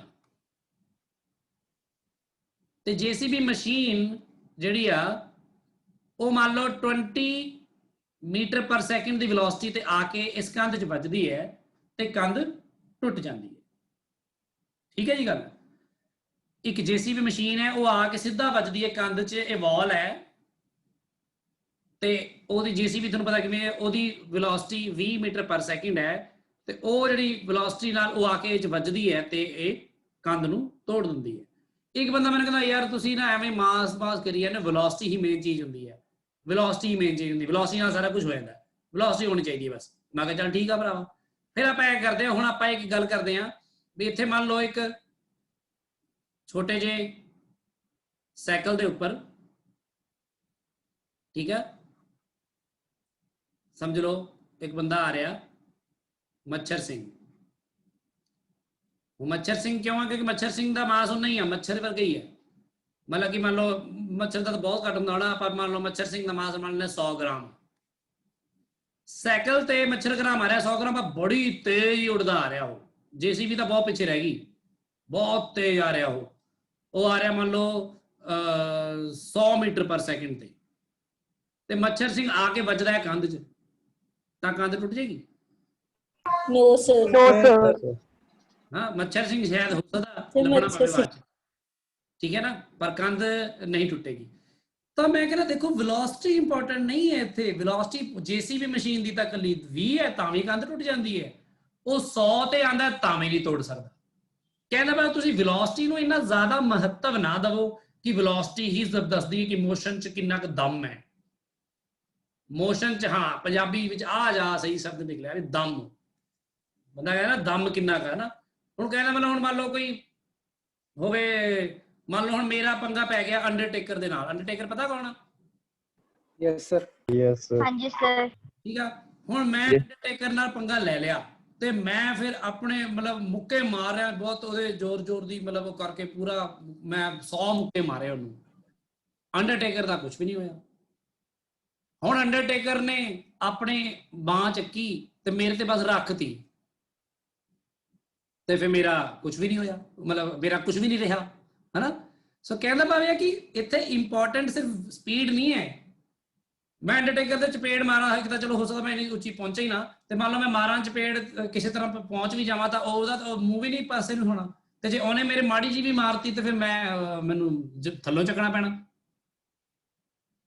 ਕਿਉਂ? ਕਿਉਂਕਿ weight ਵੀ ਮੈਟਰ ਕਰਦਾ ਆ, ਵੈਲੋਸਿਟੀ ਮੈਟਰ ਨਹੀਂ, ਮਾਸ ਮੈਟਰ ਕਰਦਾ ਆ, ਵੈਲੋਸਿਟੀ ਮੈਟਰ ਨਹੀਂ ਕਰਦੀ ਇਕੱਲੀ ਕਿ ਵੈਲੋਸਿਟੀ ਜ਼ਿਆਦਾ ਹੈ ਤੇ ਫਿਰ ਧਮਾਲ ਹੀ ਪਾ ਦੋਗੇ ਤੁਸੀਂ ਨਾਲ, ਉਹ ਵੀ ਹੋਣਾ ਚਾਹੀਦਾ। ਹੁਣ ਜਿਵੇਂ ਸਾਡੇ ਮੇਰਾ ਘਰ ਕਾਰਨਰ ਆ, ਮੇਰੇ ਘਰ ਤੋਂ ਨਾ ਨਾਲ ਸਨੇਤ ਪਿੰਡ, ਸਾਡਾ ਸਨੇਤ ਪਿੰਡ ਪੈਂਦਾ ਇੱਥੇ, ਤੇ ਪਿੰਡ ਦੀ ਚੜਾਈ ਹੈ ਇੱਕ। ਹੁਣ ਚੜਾਈ ਤੋਂ ਸਿੱਧਾ ਜੇ ਬੰਦਾ ਆਵੇ ਤੇ ਜੇ ਬੰਦੇ ਤੇ ਬ੍ਰੇਕਾਂ ਨਾ ਵੱਜਣ, ਪਤਾ ਕਿੱਥੇ ਆ ਕੇ ਵੱਜਦਾ? ਉਹ ਸਾਡੇ ਗੇਟ 'ਚ। ਹੁਣ ਸਾਡਾ ਬਾਈ ਚਾਂਸ ਮੇਰਾ ਘਰ ਦਾ ਗੇਟ ਇਸ ਤਰ੍ਹਾਂ ਆ ਕਾਰਨਰ 'ਚ, ਤੇ ਉੱਥੇ ਫਿਰ ਮੈਂ ਕੀ ਕੀਤਾ ਵੀ ਜਿੱਥੇ ਮੈਂ ਸਾਈਡ ਤੇ ਗੱਡੀ ਖੜਾਉਣਾ, ਮੈਂ ਗੱਡੀ 'ਚ ਵੀ ਵੱਜੇ 2-3 ਬੰਦੇ ਆ ਕੇ, ਤੇ ਫਿਰ ਮੈਂ ਉੱਥੇ ਗੱਡੀ ਦੇ ਪਿੱਛੇ ਕਾਰਨਰ ਤੇ ਇੱਕ ਪੇੜ ਲਾਤਾ। ਹੁਣ ਤਾਂ ਵੱਡਾ ਹੋ ਗਿਆ ਕਾਫੀ, ਉਹ ਬਚਾ ਲਈ ਲਾਇਆ ਕਿ ਕੋਈ ਆ ਕੇ ਐਵੇਂ ਵਿੱਚ ਵੱਜੇ ਹਨਾ, ਪਹਿਲਾਂ ਪੇੜ ਨੂੰ ਜੱਫਾ ਪਾਵੇ ਫਿਰ ਆਵੇ ਮੇਰੇ ਕੋਲ ਜਾਂ ਸਾਡਾ ਨੁਕਸਾਨ ਕਰੇ।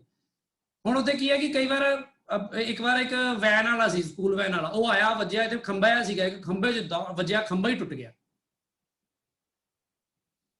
ਤੇ ਉਸੇ ਖੰਭੇ 'ਚ ਪਹਿਲਾਂ ਕਈ ਵਾਰ ਸਾਈਕਲ ਵਾਲੇ ਹੋਰ ਉਹ ਤੇਜ਼ ਆਉਂਦੇ ਸੀ, ਉਹ ਵੈਨ ਵਾਲਾ ਬਲਕਿ ਬ੍ਰੇਕ ਮਾਰਦਾ ਵਿਚਾਰਾ ਆਇਆ, ਕਿਉਂਕਿ ਆਇਆ ਉੱਪਰੋਂ ਸੀ, ਉਹ ਮੈਂ ਕਹਿੰਦਾ ਹੋਣਾ 40 ਦੀ ਸਪੀਡ ਤੇ ਖੰਭਾ ਟੁੱਟ ਗਿਆ। ਉਸ ਤੋਂ ਪਹਿਲਾਂ ਕਈ ਬੰਦੇ ਸਾਈਕਲ ਤੇ ਆਉਂਦੇ ਸੀ, ਤੇ ਸਾਈਕਲ ਤੇ ਤਾਂ ਇਹ ਹੁੰਦਾ ਨਜ਼ਾਰਾ ਵੀ ਲੈਣਾ ਹੁੰਦਾ ਨਾ ਚੜਾਈ ਦਾ ਵੀ। ਹੁਣ ਪੈਡਲ ਮਾਰਨਾ ਨਹੀਂ, ਤੇਜ਼ ਜਾਂਦਾ ਬੰਦਾ ਕਹਿੰਦਾ ਹੁਣ ਬੜੀ ਦੇਰ ਤੱਕ ਰੁੜਦਾ ਜਾਊਗਾ, ਉਹ ਰੁੜਦਾ ਦਾ ਬਾਅਦ 'ਚ ਜਾਊਗਾ, ਬੰਦਾ ਹੀ ਰੁੜਦਾ ਗਿਆ ਬੰਦਾ, ਕਿਉਂਕਿ ਸਾਈਕਲ ਤੇ ਬੜੀ ਤੇਜ਼ ਆਇਆ ਕਿ ਖੰਭੇ 'ਚ ਵੱਜਿਆ, ਫਿਰ ਤੁਹਾਨੂੰ ਪਤਾ ਹੀ ਹੈ ਕੀ ਹੋਇਆ। ਹੁਣ ਕਹਿੰਦਾ ਭਾਵੇਂ ਕਿ ਵੈਲੋਸਿਟੀ ਇਕੱਲੀ ਹੀ ਇੰਪੋਰਟੈਂਟ ਨਹੀਂ ਹੁੰਦੀ ਜਿਹੜੀ ਮੋਸ਼ਨ ਨੂੰ ਡਿਸਾਈਡ ਕਰਦੀ ਹੈ ਕਿ ਮੋਸ਼ਨ 'ਚ ਕਿੰਨਾ ਦਮ ਹੈ, ਕਿ ਉਹ ਬਾਡੀ ਜਾ ਕੇ ਜੋ ਕਿਸੇ ਤੱਕ ਵੱਜੇਗੀ, ਟਕਰਾਏਗੀ ਤਾਂ ਕੀ ਕ੍ਰੀਏਟ ਕਰ ਸਕਦੀ ਹੈ। ਇਸ ਦੇ ਲਈ ਉਹਦਾ ਮਾਸ ਵੀ ਜ਼ਰੂਰੀ ਹੁੰਦਾ ਹੈ। ਗੱਲ ਕਲੀਅਰ ਹੋਈ ਸਾਰਿਆਂ ਨੂੰ? Yes, sir. ਨਿਊਟਨ ਨੇ ਇਹ ਦੇਖਣਾ ਸੀ ਜੇ ਮੋਸ਼ਨ 'ਚ ਕਿੰਨਾ ਦਮ ਹੈ ਤੇ ਉਹ ਕੌਣ ਕ੍ਰੀਏਟ ਕਰ ਰਿਹਾ ਮੋਸ਼ਨ ਨੂੰ, ਜੇ ਫੋਰਸ, ਤਾਂ ਫੋਰਸ ਨੂੰ ਉਹਨੇ ਰਿਲੇਟ ਕੀਤਾ ਇਸ ਮੋਮੈਂਟਮ ਦੇ ਨਾਲ, ਨਾ ਕਿ ਇਕੱਲੀ ਵੈਲੋਸਿਟੀ ਦੇ ਨਾਲ। ਇਹ ਪਹਿਲੀ ਗੱਲ। ਹੁਣ ਦੂਜੀ ਗੱਲ ਕਰਦੇ ਆਪਾਂ। ਕੋਈ ਬੰਦਾ ਕਹਿੰਦਾ ਠੀਕ ਹੈ ਮੰਨ ਲੈਂਦੇ ਤੁਹਾਡੀ ਗੱਲ ਕਿ ਵੈਲੋਸਿਟੀ ਹੀ ਨਹੀਂ ਇੰਪੋਰਟੈਂਟ, ਮਾਸ ਵੀ ਇੰਪੋਰਟੈਂਟ ਹੈ, ਸੌਰੀ ਹਾਂ ਵੀ ਮਾਸ ਵੀ ਇੰਪੋਰਟੈਂਟ ਹੈ, ਤਾਂ ਉਹ ਕਹਿੰਦਾ ਕਿ ਇਹਦਾ ਮਤਲਬ ਤੁਸੀਂ ਇਹ ਕਹਿਣਾ ਚਾਹੁੰਦੇ ਵੈਲੋਸਿਟੀ ਇੰਪੋਰਟੈਂਟ ਨਹੀਂ ਹੈ। ਫਿਰ ਅਗਲਾ ਆਰਗੂਮੈਂਟ ਕਰਦਾ ਆ ਕਿ ਠੀਕ ਹੈ ਜੇ ਜੇਸੀਬੀ ਮਸ਼ੀਨ ਖੜੀ ਹੋਵੇ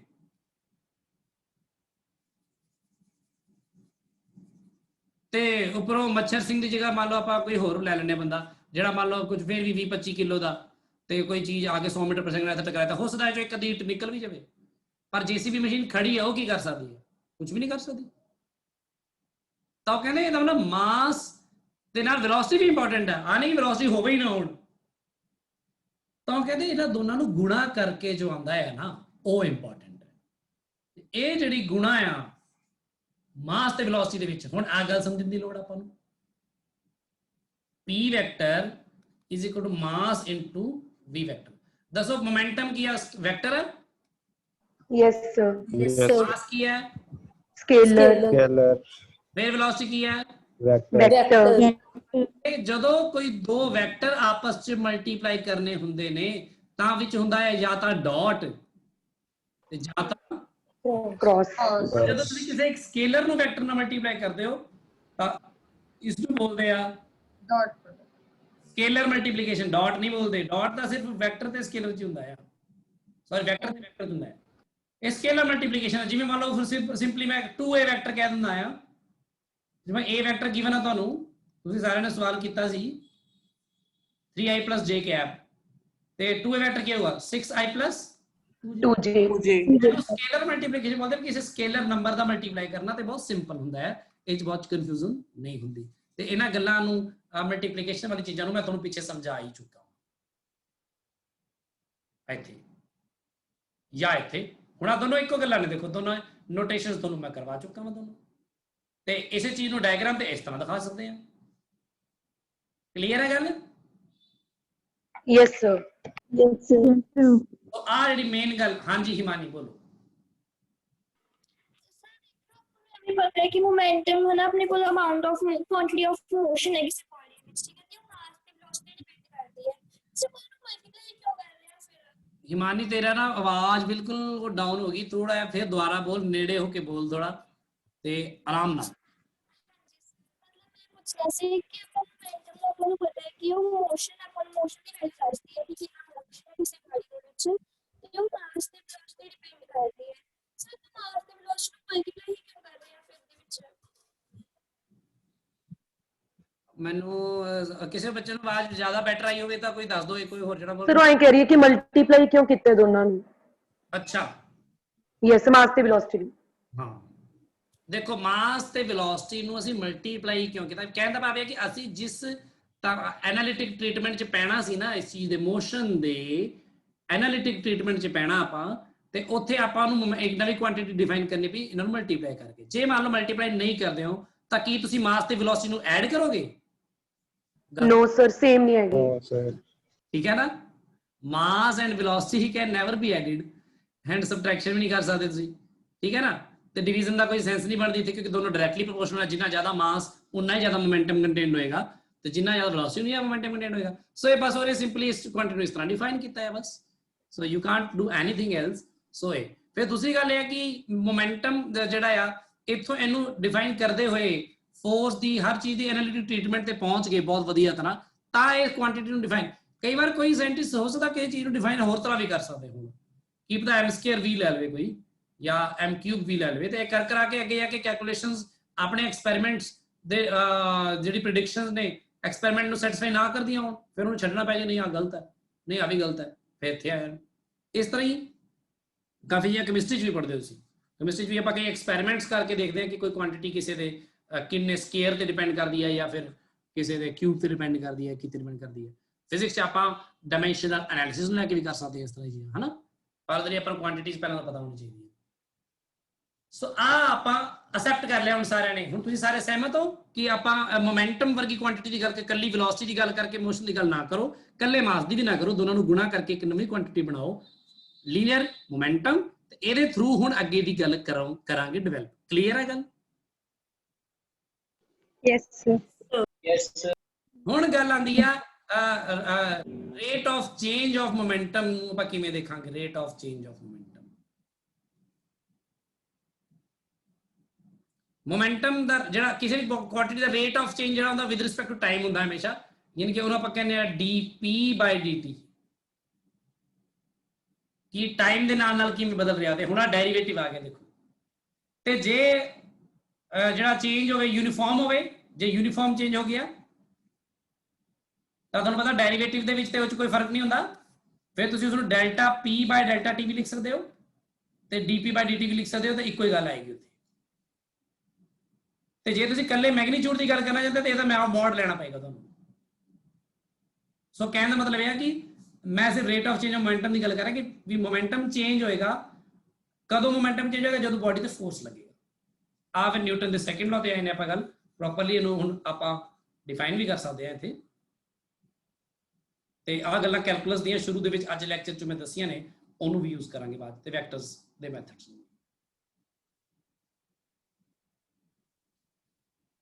ਮੈਂ ਤੁਹਾਨੂੰ ਇਨਰਸ਼ੀਆ ਕਰਾਤਾ ਤੇ ਉਹ ਹੁਣ ਇਹਦੇ ਬਾਰੇ ਜੋ ਕੁਝ ਗੱਲਾਂ ਹੋਣਗੀਆਂ ਮੈਂ ਤੁਹਾਨੂੰ ਭੇਜੂਗਾ ਉਹ ਉੱਥੇ ਤੁਸੀਂ ਪੜ੍ਹ ਲਿਓ ਚੰਗੀ ਤਰ੍ਹਾਂ ਹਾਂ ਬਸ ਸੈਕੰਡ ਲਾਅ ਆਫ ਮੋਸ਼ਨ ਦੀ ਗੱਲ ਕਰਦੇ ਸੀ ਬਸ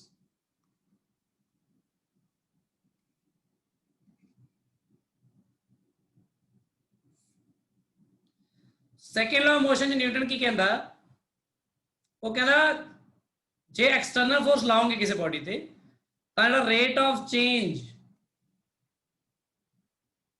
of momentum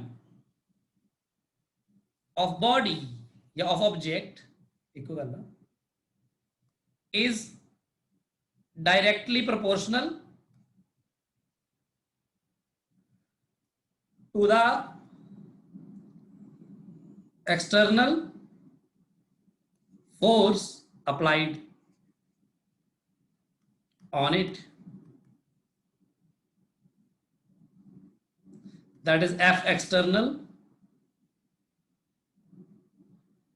is directly proportional to ਆਪਾਂ ਲਿਖ ਦਿੰਦੇ ਆ dp by dt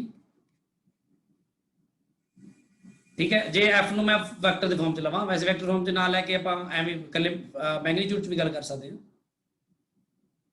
f ਹੀ ਲਿਖ ਦੋ f ਲਿਖ ਦੋ ਸਮਾਲ f ਦੀ ਜਗ੍ਹਾ ਕੈਪੀਟਲ f ਹੀ ਲਿਖ ਲਓ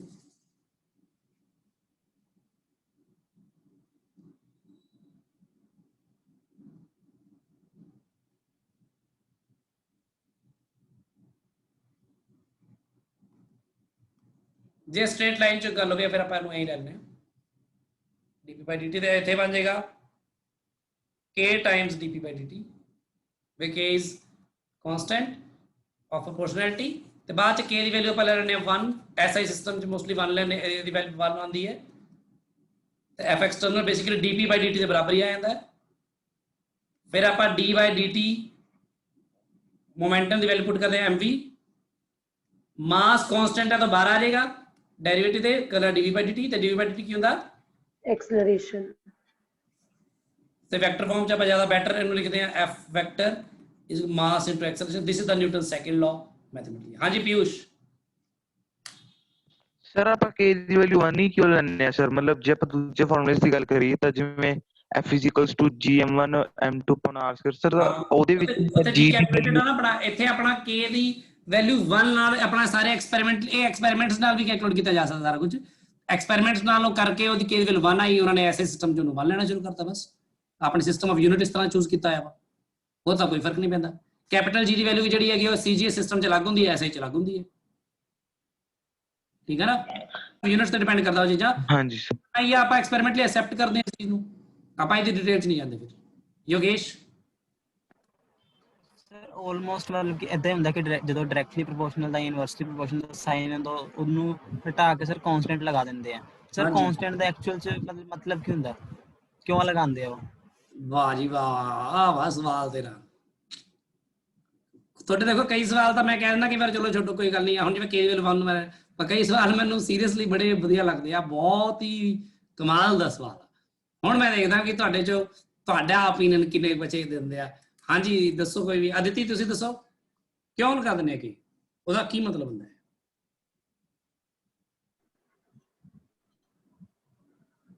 ਕੋਈ ਵੀ ਆਈਡੀਆ ਹੈ ਨਹੀਂ ਹੈ ਕੋਈ ਗੱਲ ਨਹੀਂ मैं तो वैसे कोई टेस्ट नहीं लेगा तो वैसे ही पूछ रही हूं नहीं मतलब भी प्रोपोर्शनलिटी हटा के कांस्टेंट का तो लगाने हैं हां जी ਤੇ ਉਹਦਾ ਕੀ ਸੈਂਸ ਹੁੰਦੀ ਹੈ ਕੀ ਮਤਲਬ ਹੁੰਦਾ ਹੈ ਸੋਚਿਆ ਕਦੀ ਵੈਸੇ ਉਹਦਾ ਦਿਮਾਗ ਚ ਆਉਂਦਾ ਹੀ ਹੈ ਨਾ ਕਈ ਵਾਰੀ ਆਪਾਂ ਲਗਾਤਾ ਦਿੰਦੇ ਹੀ ਆ ਤੇ ਬਹੁਤ ਵਧੀਆ ਸਵਾਲ ਹੈ ਯੋਗੇਸ਼ ਹੱਥ यस सर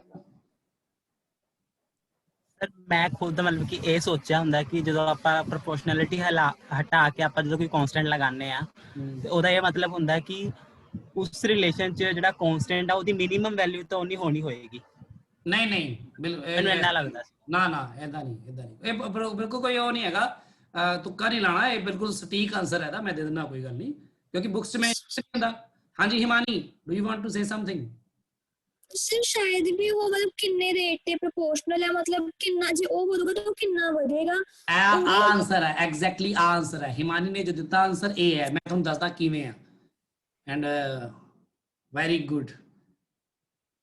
ਮਜ਼ਾ ਮੈਨੂੰ ਤਾਂ ਹੀ ਆਉਂਦਾ ਜਦੋਂ ਤੁਹਾਡੇ ਵਿੱਚੋਂ ਕਿਸੇ ਤੋਂ ਨਿਕਲ ਜਾਂਦਾ ਨਾ ਜਵਾਬ। ਦੇਖੋ ਹੁਣ ਦੇਖ ਲਓ ਸਾਰੇ ਜਣੇ, ਸਮਝ ਲਓ ਧਿਆਨ ਨਾਲ। ਮੰਨ ਲਓ ਮੈਂ ਕਹਿੰਦਾ ਦੋ ਕੁਆਂਟੀਟੀਜ਼ ਹੈਗੀਆਂ ਨੇ, ਜਸਟ ਮੈਂ ਵੈਸੇ ਹੀ ਗੱਲ ਕਰ ਰਿਹਾ। ਮੰਨ ਲਓ ਇੱਕ ਕੁਆਂਟੀਟੀ ਹੈਗੀ ਹੈ x ਤੇ ਇੱਕ ਹੈਗੀ ਹੈ y, ਠੀਕ ਹੈ। x ਦੀ ਵੈਲਿਊ 1 ਹੈ ਤੇ y ਦੀ ਵੈਲਿਊ ਮੰਨ ਲਓ 1 ਹੈ, x ਦੀ ਵੈਲਿਊ 2 ਹੈ ਤੇ y ਦੀ ਵੈਲਿਊ ਮੰਨ ਲਓ 2 ਹੈ, x ਦੀ ਵੈਲਿਊ 3 ਹੈ ਤੇ y ਦੀ ਵੈਲਿਊ ਮੰਨ ਲਓ 3 ਹੈ। ਤਾਂ ਇੱਥੇ x ਜੇ ਇਨਕਰੀਜ਼ ਹੋ ਰਿਹਾ ਤਾਂ y ਦੱਸੋ ਵੀ ਕੀ ਹੋ ਰਿਹਾ? increase, ਤਾਂ ਮਤਲਬ ਮੈਂ ਕਹਿ ਸਕਦਾ y is directly proportional to x, yes sir, yes sir, y is equal to k times x। ਤੇ ਇੱਥੇ x ਦੀ ਵੈਲਿਊ ਕਿਉਂਕਿ y ਤੇ x ਬਰਾਬਰ ਹੈ ਤਾਂ k ਦੀ ਵੈਲਿਊ ਕਿੰਨੀ ਆ ਰਹੀ ਆ? 1। 1, ਪਰ ਜੇ ਮੈਂ ਇਹ ਕਹਿ ਦਵਾਂ y ਤੇ x ਨੂੰ, x ਦੀ ਵੈਲਿਊ 1 ਤੇ y ਦੀ ਵੈਲਿਊ 1 ਨਹੀਂ ਹੋਵੇ, ਪਰ ਇਹਦੀ 2 ਤੇ 4 ਹੋ ਜਾਵੇ, ਪਰ ਇਹਦੀ 3 ਤੇ 6 ਹੋ ਜਾਵੇ, ਜਿਵੇਂ 1 ਤੇ 2 ਹੋ ਜਾਵੇ, ਸੌਰੀ 2 ਤੇ 4 ਆਏ, 3 ਤੇ 6 ਹੋ ਜਾਏ ਤੇ 4 ਤੇ 8 ਹੋ ਜਾਵੇ, ਤਾਂ ਇੱਥੇ x ਕੀ ਕਰ ਰਿਹਾ? ਇਨਕਰੀਜ਼। ਤੇ y ਕੀ ਆ ਰਿਹਾ? ਅਭੀ ਇਨਕਰੀਜ਼ ਹੋ ਰਿਹਾ x ਤੇ, increase, ਤਾਂ ਇੱਥੇ ਵੀ y ਪ੍ਰੋਪੋਰਸ਼ਨਲ ਟੂ x ਹੀ ਆਏਗਾ, ਇੱਥੇ ਵੀ y ਇਕੁਅਲ ਟੂ kx ਆਏਗਾ, ਪਰ ਇੱਥੇ k ਦੀ ਵੈਲਿਊ ਕਿੰਨੀ ਆਏਗੀ? 2, 2 ਪੁੱਟ ਕਰਕੇ ਦੇਖ ਲਓ। ਸੋ ਇੱਥੇ ਵੀ ਪ੍ਰੋਪੋਰਸ਼ਨਲ ਹੈ, ਇੱਥੇ ਵੀ ਪ੍ਰੋਪੋਰਸ਼ਨਲ ਹੈ। ਸੋ ਪਰ ਕਿੰਨੀ ਰੇਟ ਨਾਲ ਵਧ ਰਿਹਾ? x ਦੇ ਵਧਣ ਨਾਲ y ਵਧ ਤਾਂ ਰਿਹਾ ਹੀ ਆ, ਪਰ x ਦੇ ਵਧਣ ਨਾਲ y ਕਿੰਨੀ ਤੇਜ਼ੀ ਨਾਲ ਵਧ ਰਿਹਾ, ਇਸ ਗੱਲ ਦਾ ਮਾਪ ਹੁੰਦਾ ਹੈ ਉਹ ਕਾਂਸਟੈਂਟ ਆਫ ਪ੍ਰੋਪੋਰਸ਼ਨੈਲਿਟੀ k। ਪ੍ਰੋਪੋਰਸ਼ਨੈਲਿਟੀ ਸਿਰਫ ਇਹ ਦੱਸਦੀ ਹੈ ਕਿ ਵਧੂਗਾ ਤਾਂ ਵਧੂਗਾ, ਪਰ ਕਿੰਨਾ ਵਧੂਗਾ, ਐਗਜ਼ੈਕਟਲੀ ਕਿੰਨਾ ਵਧੂਗਾ ਇਹ ਨਹੀਂ ਦੱਸਦੀ, ਤੇ ਇਹ k ਐਗਜ਼ੈਕਟਲੀ ਦੱਸ ਦਿੰਦਾ ਹੈ ਕਿ ਕਿੰਨਾ ਵਧੂਗਾ।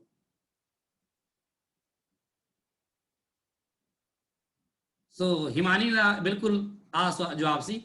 ਰਫ ਆਨਸਰ ਜਿਹੜਾ ਹੁੰਦਾ ਹੈ ਨਾ, ਰਫ ਆਨਸਰ ਅਸਲ ਵਿੱਚ ਮੈਂ ਬਹੁਤ ਐਪਰੀਸ਼ੀਏਟ ਕਰਦਾ ਰਫ ਆਨਸਰਸ ਨੂੰ। ਰਫਲੀ ਤੁਹਾਨੂੰ ਰਫਲੀ ਇੰਟੈਲੀਜੈਂਟ ਹੋਣਾ ਚਾਹੀਦਾ ਹੈ। ਤੁਹਾਨੂੰ ਬਹੁਤ ਜ਼ਿਆਦਾ ਇਹ ਨਹੀਂ ਕਿ ਮਤਲਬ ਵੀ ਬਹੁਤ ਜ਼ਿਆਦਾ ਸਿਸਟਮੈਟਿਕ ਤਰੀਕੇ ਨਾਲ ਤੁਸੀਂ ਆਪਣੀਆਂ ਅੱਖਾਂ ਖਰਾਬ ਕਰ ਲਈਆਂ ਨੇ, ਜਾਂ ਫਿਰ ਉਹ ਕਹੋ ਕਿ ਮੋਟੇ ਚਸ਼ਮੇ ਲੱਗੇ ਨੇ, ਮੋਟੀਆਂ ਕਿਤਾਬਾਂ 'ਚ ਸਿਰ ਦੇ ਕੇ ਸੋਨੇ ਹੋ, ਹਨਾ, ਤਾਂ ਉਹਦੇ ਨਾਲ ਮਤਲਬ ਕੁਝ ਹੁੰਦਾ। ਰਫਲੀ ਕੀ ਤੁਸੀਂ ਸੋਚ ਸਕਦੇ ਹੋ ਕਿ ਤੁਹਾਡਾ ਰਫਲੀ ਕੋਈ ਦਿਮਾਗ 'ਚ ਕੋਈ ਚੀਜ਼ਾਂ ਦੇ ਬਾਰੇ ਦਿਮਾਗ 'ਚ ਆਈਡੀਆਜ਼ ਆਉਂਦੇ ਨੇ, ਉਹ ਇੰਪੋਰਟੈਂਟ ਹੁੰਦਾ ਹੈ। ਇਸ ਲਈ ਮੈਂ ਇਸੇ ਚੀਜ਼ ਨੂੰ ਜ਼ਿਆਦਾ ਐਪਰੀਸ਼ੀਏਟ ਕਰਦਾ ਹਾਂ, ਠੀਕ ਹੈ ਨਾ, ਬਾਕੀ ਗੱਲਾਂ ਮੈਟਰ ਨਹੀਂ ਕਰਦੀਆਂ। ਸੋ ਇੱਥੇ ਬਹੁਤ ਵਧੀਆ ਜਵਾਬ ਆਇਆ ਆਪਣੇ ਕੋਲ, ਤੇ ਤੁਹਾਡੇ ਵਿੱਚ ਹੋਇਆ। ਯੋਗੇਸ਼ ਪਤਾ ਲੱਗ ਗਿਆ ਤੈਨੂੰ? ਹਾਂਜੀ ਸਰ ਪਤਾ ਲੱਗ ਗਿਆ। ਤਾਂ ਕਹਿੰਦਾ ਪਾ ਮੋਮੈਂਟਮ ਜੇ ਬਦਲੇਗਾ, ਮੋਮੈਂਟਮ ਦਾ ਰੇਟ ਬਦਲੇਗਾ, ਤਾਂ ਉਹਦੇ ਨਾਲ ਕਹਿੰਦੇ ਇਹਦਾ ਮਤਲਬ ਜਿੰਨਾ ਜ਼ਿਆਦਾ ਫੋਰਸ ਲਾਓਗੇ ਮੋਮੈਂਟਮ ਉਨੀ ਤੇਜ਼ੀ ਨਾਲ ਬਦਲੇਗਾ, ਪਰ ਕਿੰਨੀ ਤੇਜ਼ੀ ਨਾਲ? ਉਹ ਕਹਿੰਦੇ ਬਿਲਕੁਲ ਬਰਾਬਰ ਹੀ, ਜਿੰਨਾ ਉਹ ਬਦਲੇਗਾ ਉਨਾ ਉਹ ਬਦਲੇਗਾ। ਇਥੋਂ k ਦੀ ਵੈਲਿਊ 1 ਦਾ ਮਤਲਬ ਪਤਾ ਲੱਗ ਗਿਆ। ਪਿਊਸ਼ ਦਾ ਵੀ ਗੱਲ ਵਿੱਚ ਹੀ ਆ ਗਈ। ਕਲੀਅਰ ਹੈ ਪਿਊਸ਼? ਹਾਂਜੀ ਸਰ। ਠੀਕ ਹੈ ਨਾ। ਸੋ ਬਹੁਤ ਸਲੋਲੀ ਮੈਂ ਬਸ ਕਨਸੈਪਟ ਨੂੰ ਡਿਵੈਲਪ ਕੀਤਾ। ਅੱਜ ਮੈਂ ਤੁਹਾਨੂੰ ਕੁਝ ਵੀ ਨਹੀਂ ਉਸ ਤਰ੍ਹਾਂ ਦਾ ਐਕਸਟਰਾ ਕੋਈ ਉਹ ਬਣਾਇਆ, ਮੈਂ ਸਿਰਫ ਤੁਹਾਨੂੰ ਚੀਜ਼ਾਂ ਦੱਸੀਆਂ ਨੇ ਤੇ ਦੱਸਿਆ ਵਾ ਕਿ ਮੋਮੈਂਟਮ ਨੂੰ ਆਪਾਂ ਕਿਉਂ ਇਹ ਲੈਂਦੇ ਆ, ਵੀ ਆਪਣਾ ਜੋ ਕਰਦੇ ਆ ਆਪਾਂ ਮਾਸ ਇਨਟੂ ਵੈਲੋਸਿਟੀ ਕਿਉਂ ਕਰਦੇ ਆ। ਸੋ ਉਹਦੇ ਤੇ ਗੱਲ ਕਰਨੀ ਮੈਨੂੰ ਜ਼ਿਆਦਾ ਜ਼ਰੂਰੀ ਲੱਗਦੀ ਹਮੇਸ਼ਾ। ਹੈ ਛੋਟੀ ਜਿਹੀ ਗੱਲ, ਇੱਕ ਲਾਈਨ 'ਚ ਲਿਖ ਕੇ ਅੱਗੇ ਵਧਿਆ ਜਾ ਸਕਦਾ, ਪਰ ਮੈਨੂੰ ਇਹ ਹੁੰਦਾ ਕਿ ਆਪਾਂ ਉਹਨੂੰ ਮਹਿਸੂਸ ਕਰੀਏ, ਇਸ ਜ਼ਰੂਰਤ ਨੂੰ ਕਿ ਮੋਮੈਂਟਮ ਦੇ ਬਦਲਾਵ ਨੂੰ ਕਿਵੇਂ ਅਟੈਚ ਕੀਤਾ ਐਕਸਟਰਨਲ ਫੋਰਸ ਨਾਲ ਨਿਊਟਨ ਨੇ। ਤੇ ਨਿਊਟਨ ਦੇ ਦੂਸਰੇ ਲਾਅ ਦੀ ਮੈਥਮੈਟੀਕਲ ਸਟੇਟਮੈਂਟ ਇਹੀ ਹੈ that F is equal to dp by dt or F is equal to mass into acceleration। ਇਹ ਦੋਨੋਂ ਹੀ ਜਿਹੜੀ ਚੀਜ਼ਾਂ ਨੇ ਨਿਊਟਨ ਦੇ ਹੀ ਰੂਲਸ ਨੇ ਤੇ ਬਹੁਤ ਸਿੰਪਲ ਨੇ।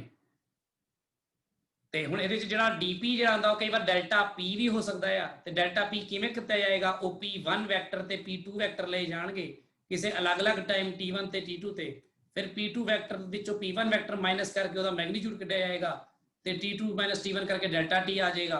ਫਿਰ ਇਹਨਾਂ ਨੂੰ ਡਿਵਾਈਡ ਕੀਤਾ ਜਾਏਗਾ। ਤੇ p2 ਮਾਈਨਸ p1 ਕਿਵੇਂ ਹੋਏਗਾ? ਮੰਨ ਲਓ ਕੋਈ ਬਾਡੀ ਦਾ ਮੋਮੈਂਟਮ ਪਹਿਲਾਂ ਇੱਧਰ ਨੂੰ ਹੈ, ਬਾਅਦ 'ਚ ਬਾਡੀ ਦਾ ਮੋਮੈਂਟਮ ਇੱਧਰ ਨੂੰ ਹੈ, ਆ p1 ਵੈਕਟਰ ਹੈ ਤੇ ਆ p2 ਵੈਕਟਰ ਹੈ, ਤੇ ਇਹਨਾਂ ਜਿਹੜਾ ਐਂਗਲ ਹੈ ਇਹਨੂੰ ਮੈਂ ਇਹਨੂੰ ਚੱਕ ਕੇ ਇੱਥੇ ਰੱਖ ਦਿੰਦਾ, ਤੇ ਮੰਨ ਲਓ ਇਹਨਾਂ ਦਾ ਐਂਗਲ ਥੀਟਾ ਆ, ਤਾਂ p2 vector minus p1 vector ਦਾ ਜਿਹੜਾ ਮੈਗਨੀਟਿਊਡ ਹੋਏਗਾ ਅੰਡਰ ਰੂਟ ਹੋਏਗਾ p2 ਮੈਗਨੀਟਿਊਡ ਦਾ ਸਕੁਅਰ p1 ਵੈਕਟਰ ਦੇ ਮੈਗਨੀਟਿਊਡ ਦਾ square minus 2 times p2 vector ਦਾ ਮੈਗਨੀਟਿਊਡ p1 ਵੈਕਟਰ ਦਾ ਮੈਗਨੀਟਿਊਡ ਤੇ cos of angle between them ਆ ਕਰਵਾਇਆ ਹੋਇਆ ਤੁਹਾਨੂੰ ਦੋ ਵੈਕਟਰਸ ਨੂੰ ਸਬਟ੍ਰੈਕਟ ਕਰਨਾ। ਸੋ ਉਹ ਚਾਹੇ ਸੇਮ ਡਾਇਰੈਕਸ਼ਨ 'ਚ ਹੋਣ ਤੇ ਚਾਹੇ ਕਿਸੇ ਐਂਗਲ ਤੇ ਐਕਟ ਕਰਨ, ਤੁਸੀਂ ਕੁਝ ਵੀ ਕਰ ਸਕਦੇ ਹੋ ਕਿਉਂਕਿ ਤੁਹਾਨੂੰ ਵੈਕਟਰਸ ਆਉਂਦੇ ਨੇ, ਕਿਉਂਕਿ ਤੁਹਾਨੂੰ ਵੈਕਟਰਸ ਦਾ ਪਤਾ ਹੈ। ਸੋ ਇਹ ਬਹੁਤ ਬੇਸਿਕ ਡਿਸਕਸ਼ਨ ਸੀ। ਮੈਂ ਤੁਹਾਨੂੰ ਤੁਹਾਡੇ ਤੋਂ ਉਮੀਦ ਕਰਦਾ ਕਿ ਤੁਸੀਂ ਇਹਦੇ ਕੋਈ ਵੀ ਨੂਮੈਰੀਕਲ ਹਲੇ ਭਾਵੇਂ ਟਰਾਈ ਨਾ ਕਰਿਓ, ਵੈਸੇ ਵੀ ਤੁਸੀਂ ਕੱਲ ਦੇ ਟੈਸਟ ਲਈ ਉਹਦੇ ਲਈ ਬਹੁਤ ਚੰਗੀ ਤਰ੍ਹਾਂ ਤਿਆਰ ਕਰ ਰਹੇ ਹੋਵੋਗੇ ਤੇ ਚੀਜ਼ਾਂ ਕਰ ਰਹੇ ਹੋਵੋਗੇ। ਅੱਜ ਸ਼ਾਮ ਦੀ ਕਲਾਸ 'ਚ ਮੈਂ ਤੁਹਾਡੀਆਂ ਸਿਰਫ ਪ੍ਰੋਬਲਮਸ ਲਾਉਂਗਾ, ਮੋਸ਼ਨ ਇਨ ਸਟ੍ਰੇਟ ਲਾਈਨ, ਰਿਲੇਟਿਵ ਵੈਲੋਸਿਟੀ ਤੇ ਇਹਦੇ ਬਾਰੇ, ਜੋ ਵੀ ਗੱਲਾਂ ਕਰਾਂਗੇ ਆਪਾਂ ਤੇ ਉਹਨੂੰ ਹੋਰ ਰਿਫਾਈਨ ਕਰਾਂਗੇ, ਹੋਰ ਥੋੜਾ ਵਧੀਆ ਤਰ੍ਹਾਂ ਕਰਨ ਦੀ ਕੋਸ਼ਿਸ਼ ਕਰਾਂਗੇ। ਤੇ ਜੇ ਟਾਈਮ ਬਚ ਗਿਆ ਪ੍ਰੋਜੈਕਟਾਈਲ ਮੋਸ਼ਨ ਦੀਆਂ ਪ੍ਰੋਬਲਮਸ ਵੀ ਲਵਾਂਗੇ ਤੇ ਕੁਝ ਪ੍ਰੋਬਲਮਸ ਆਪਣੀ ਇੱਥੇ ਵੀ ਡਿਸਕਸ ਹੋ ਰਹੀਆਂ ਨੇ ਉਹਦੇ ਵਿੱਚ ਵੀ, ਗਰੁੱਪ 'ਚ ਵੀ, ਤੇ ਕੁਝ ਆਪਾਂ ਐਵੇਂ ਡਿਸਕਸ ਕਰਾਂਗੇ। ਤੇ ਸ਼ਾਮ ਨੂੰ ਮੈਂ ਅੱਜ ਲਾਜ਼ ਆਫ ਮੋਸ਼ਨ ਬਾਰੇ ਕੁਝ ਵੀ ਨਹੀਂ ਕਰਾਉਂਗਾ ਕਿਉਂਕਿ ਉਹਦੇ ਲਈ ਤੁਹਾਡਾ ਟੈਸਟ ਜਾਂ ਪ੍ਰੋਬਲਮ ਲਵਾਂਗਾ। ਕੱਲ ਸਵੇਰੇ ਯਾਦ ਰੱਖਿਓ ਸਾਰੇ ਜਣੇ, ਸੰਡੇ ਦੀ ਕਲਾਸ ਲੱਗੇਗੀ। ਅਗਲੇ ਸੰਡੇ ਤੋਂ ਸ਼ਾਇਦ ਨਾ ਲਾਵਾਂ ਮੈਂ, ਪਰ ਇਸ ਸੰਡੇ ਮੈਂ ਜ਼ਰੂਰ ਲਗਾਉਂਗਾ, ਮੇਰੀ ਜ਼ਰੂਰਤ ਹੈ ਕਿ ਮੈਂ ਤੁਹਾਡੀ ਕਲਾਸ ਲਾਵਾਂ।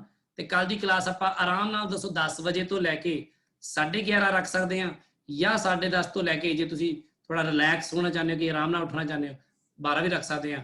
ਤੇ ਤੁਸੀਂ ਮੈਨੂੰ ਦੱਸੋ ਕਿਹੜਾ ਟਾਈਮ ਸੂਟੇਬਲ ਸਰ 10 ਸੁਨੇਹਾ ਰੱਖ ਲਓ ਸਰ, ਥੋੜਾ ਜਿਹਾ ਕਿਹੜਾ? तो 10 बजे वाला रख लो।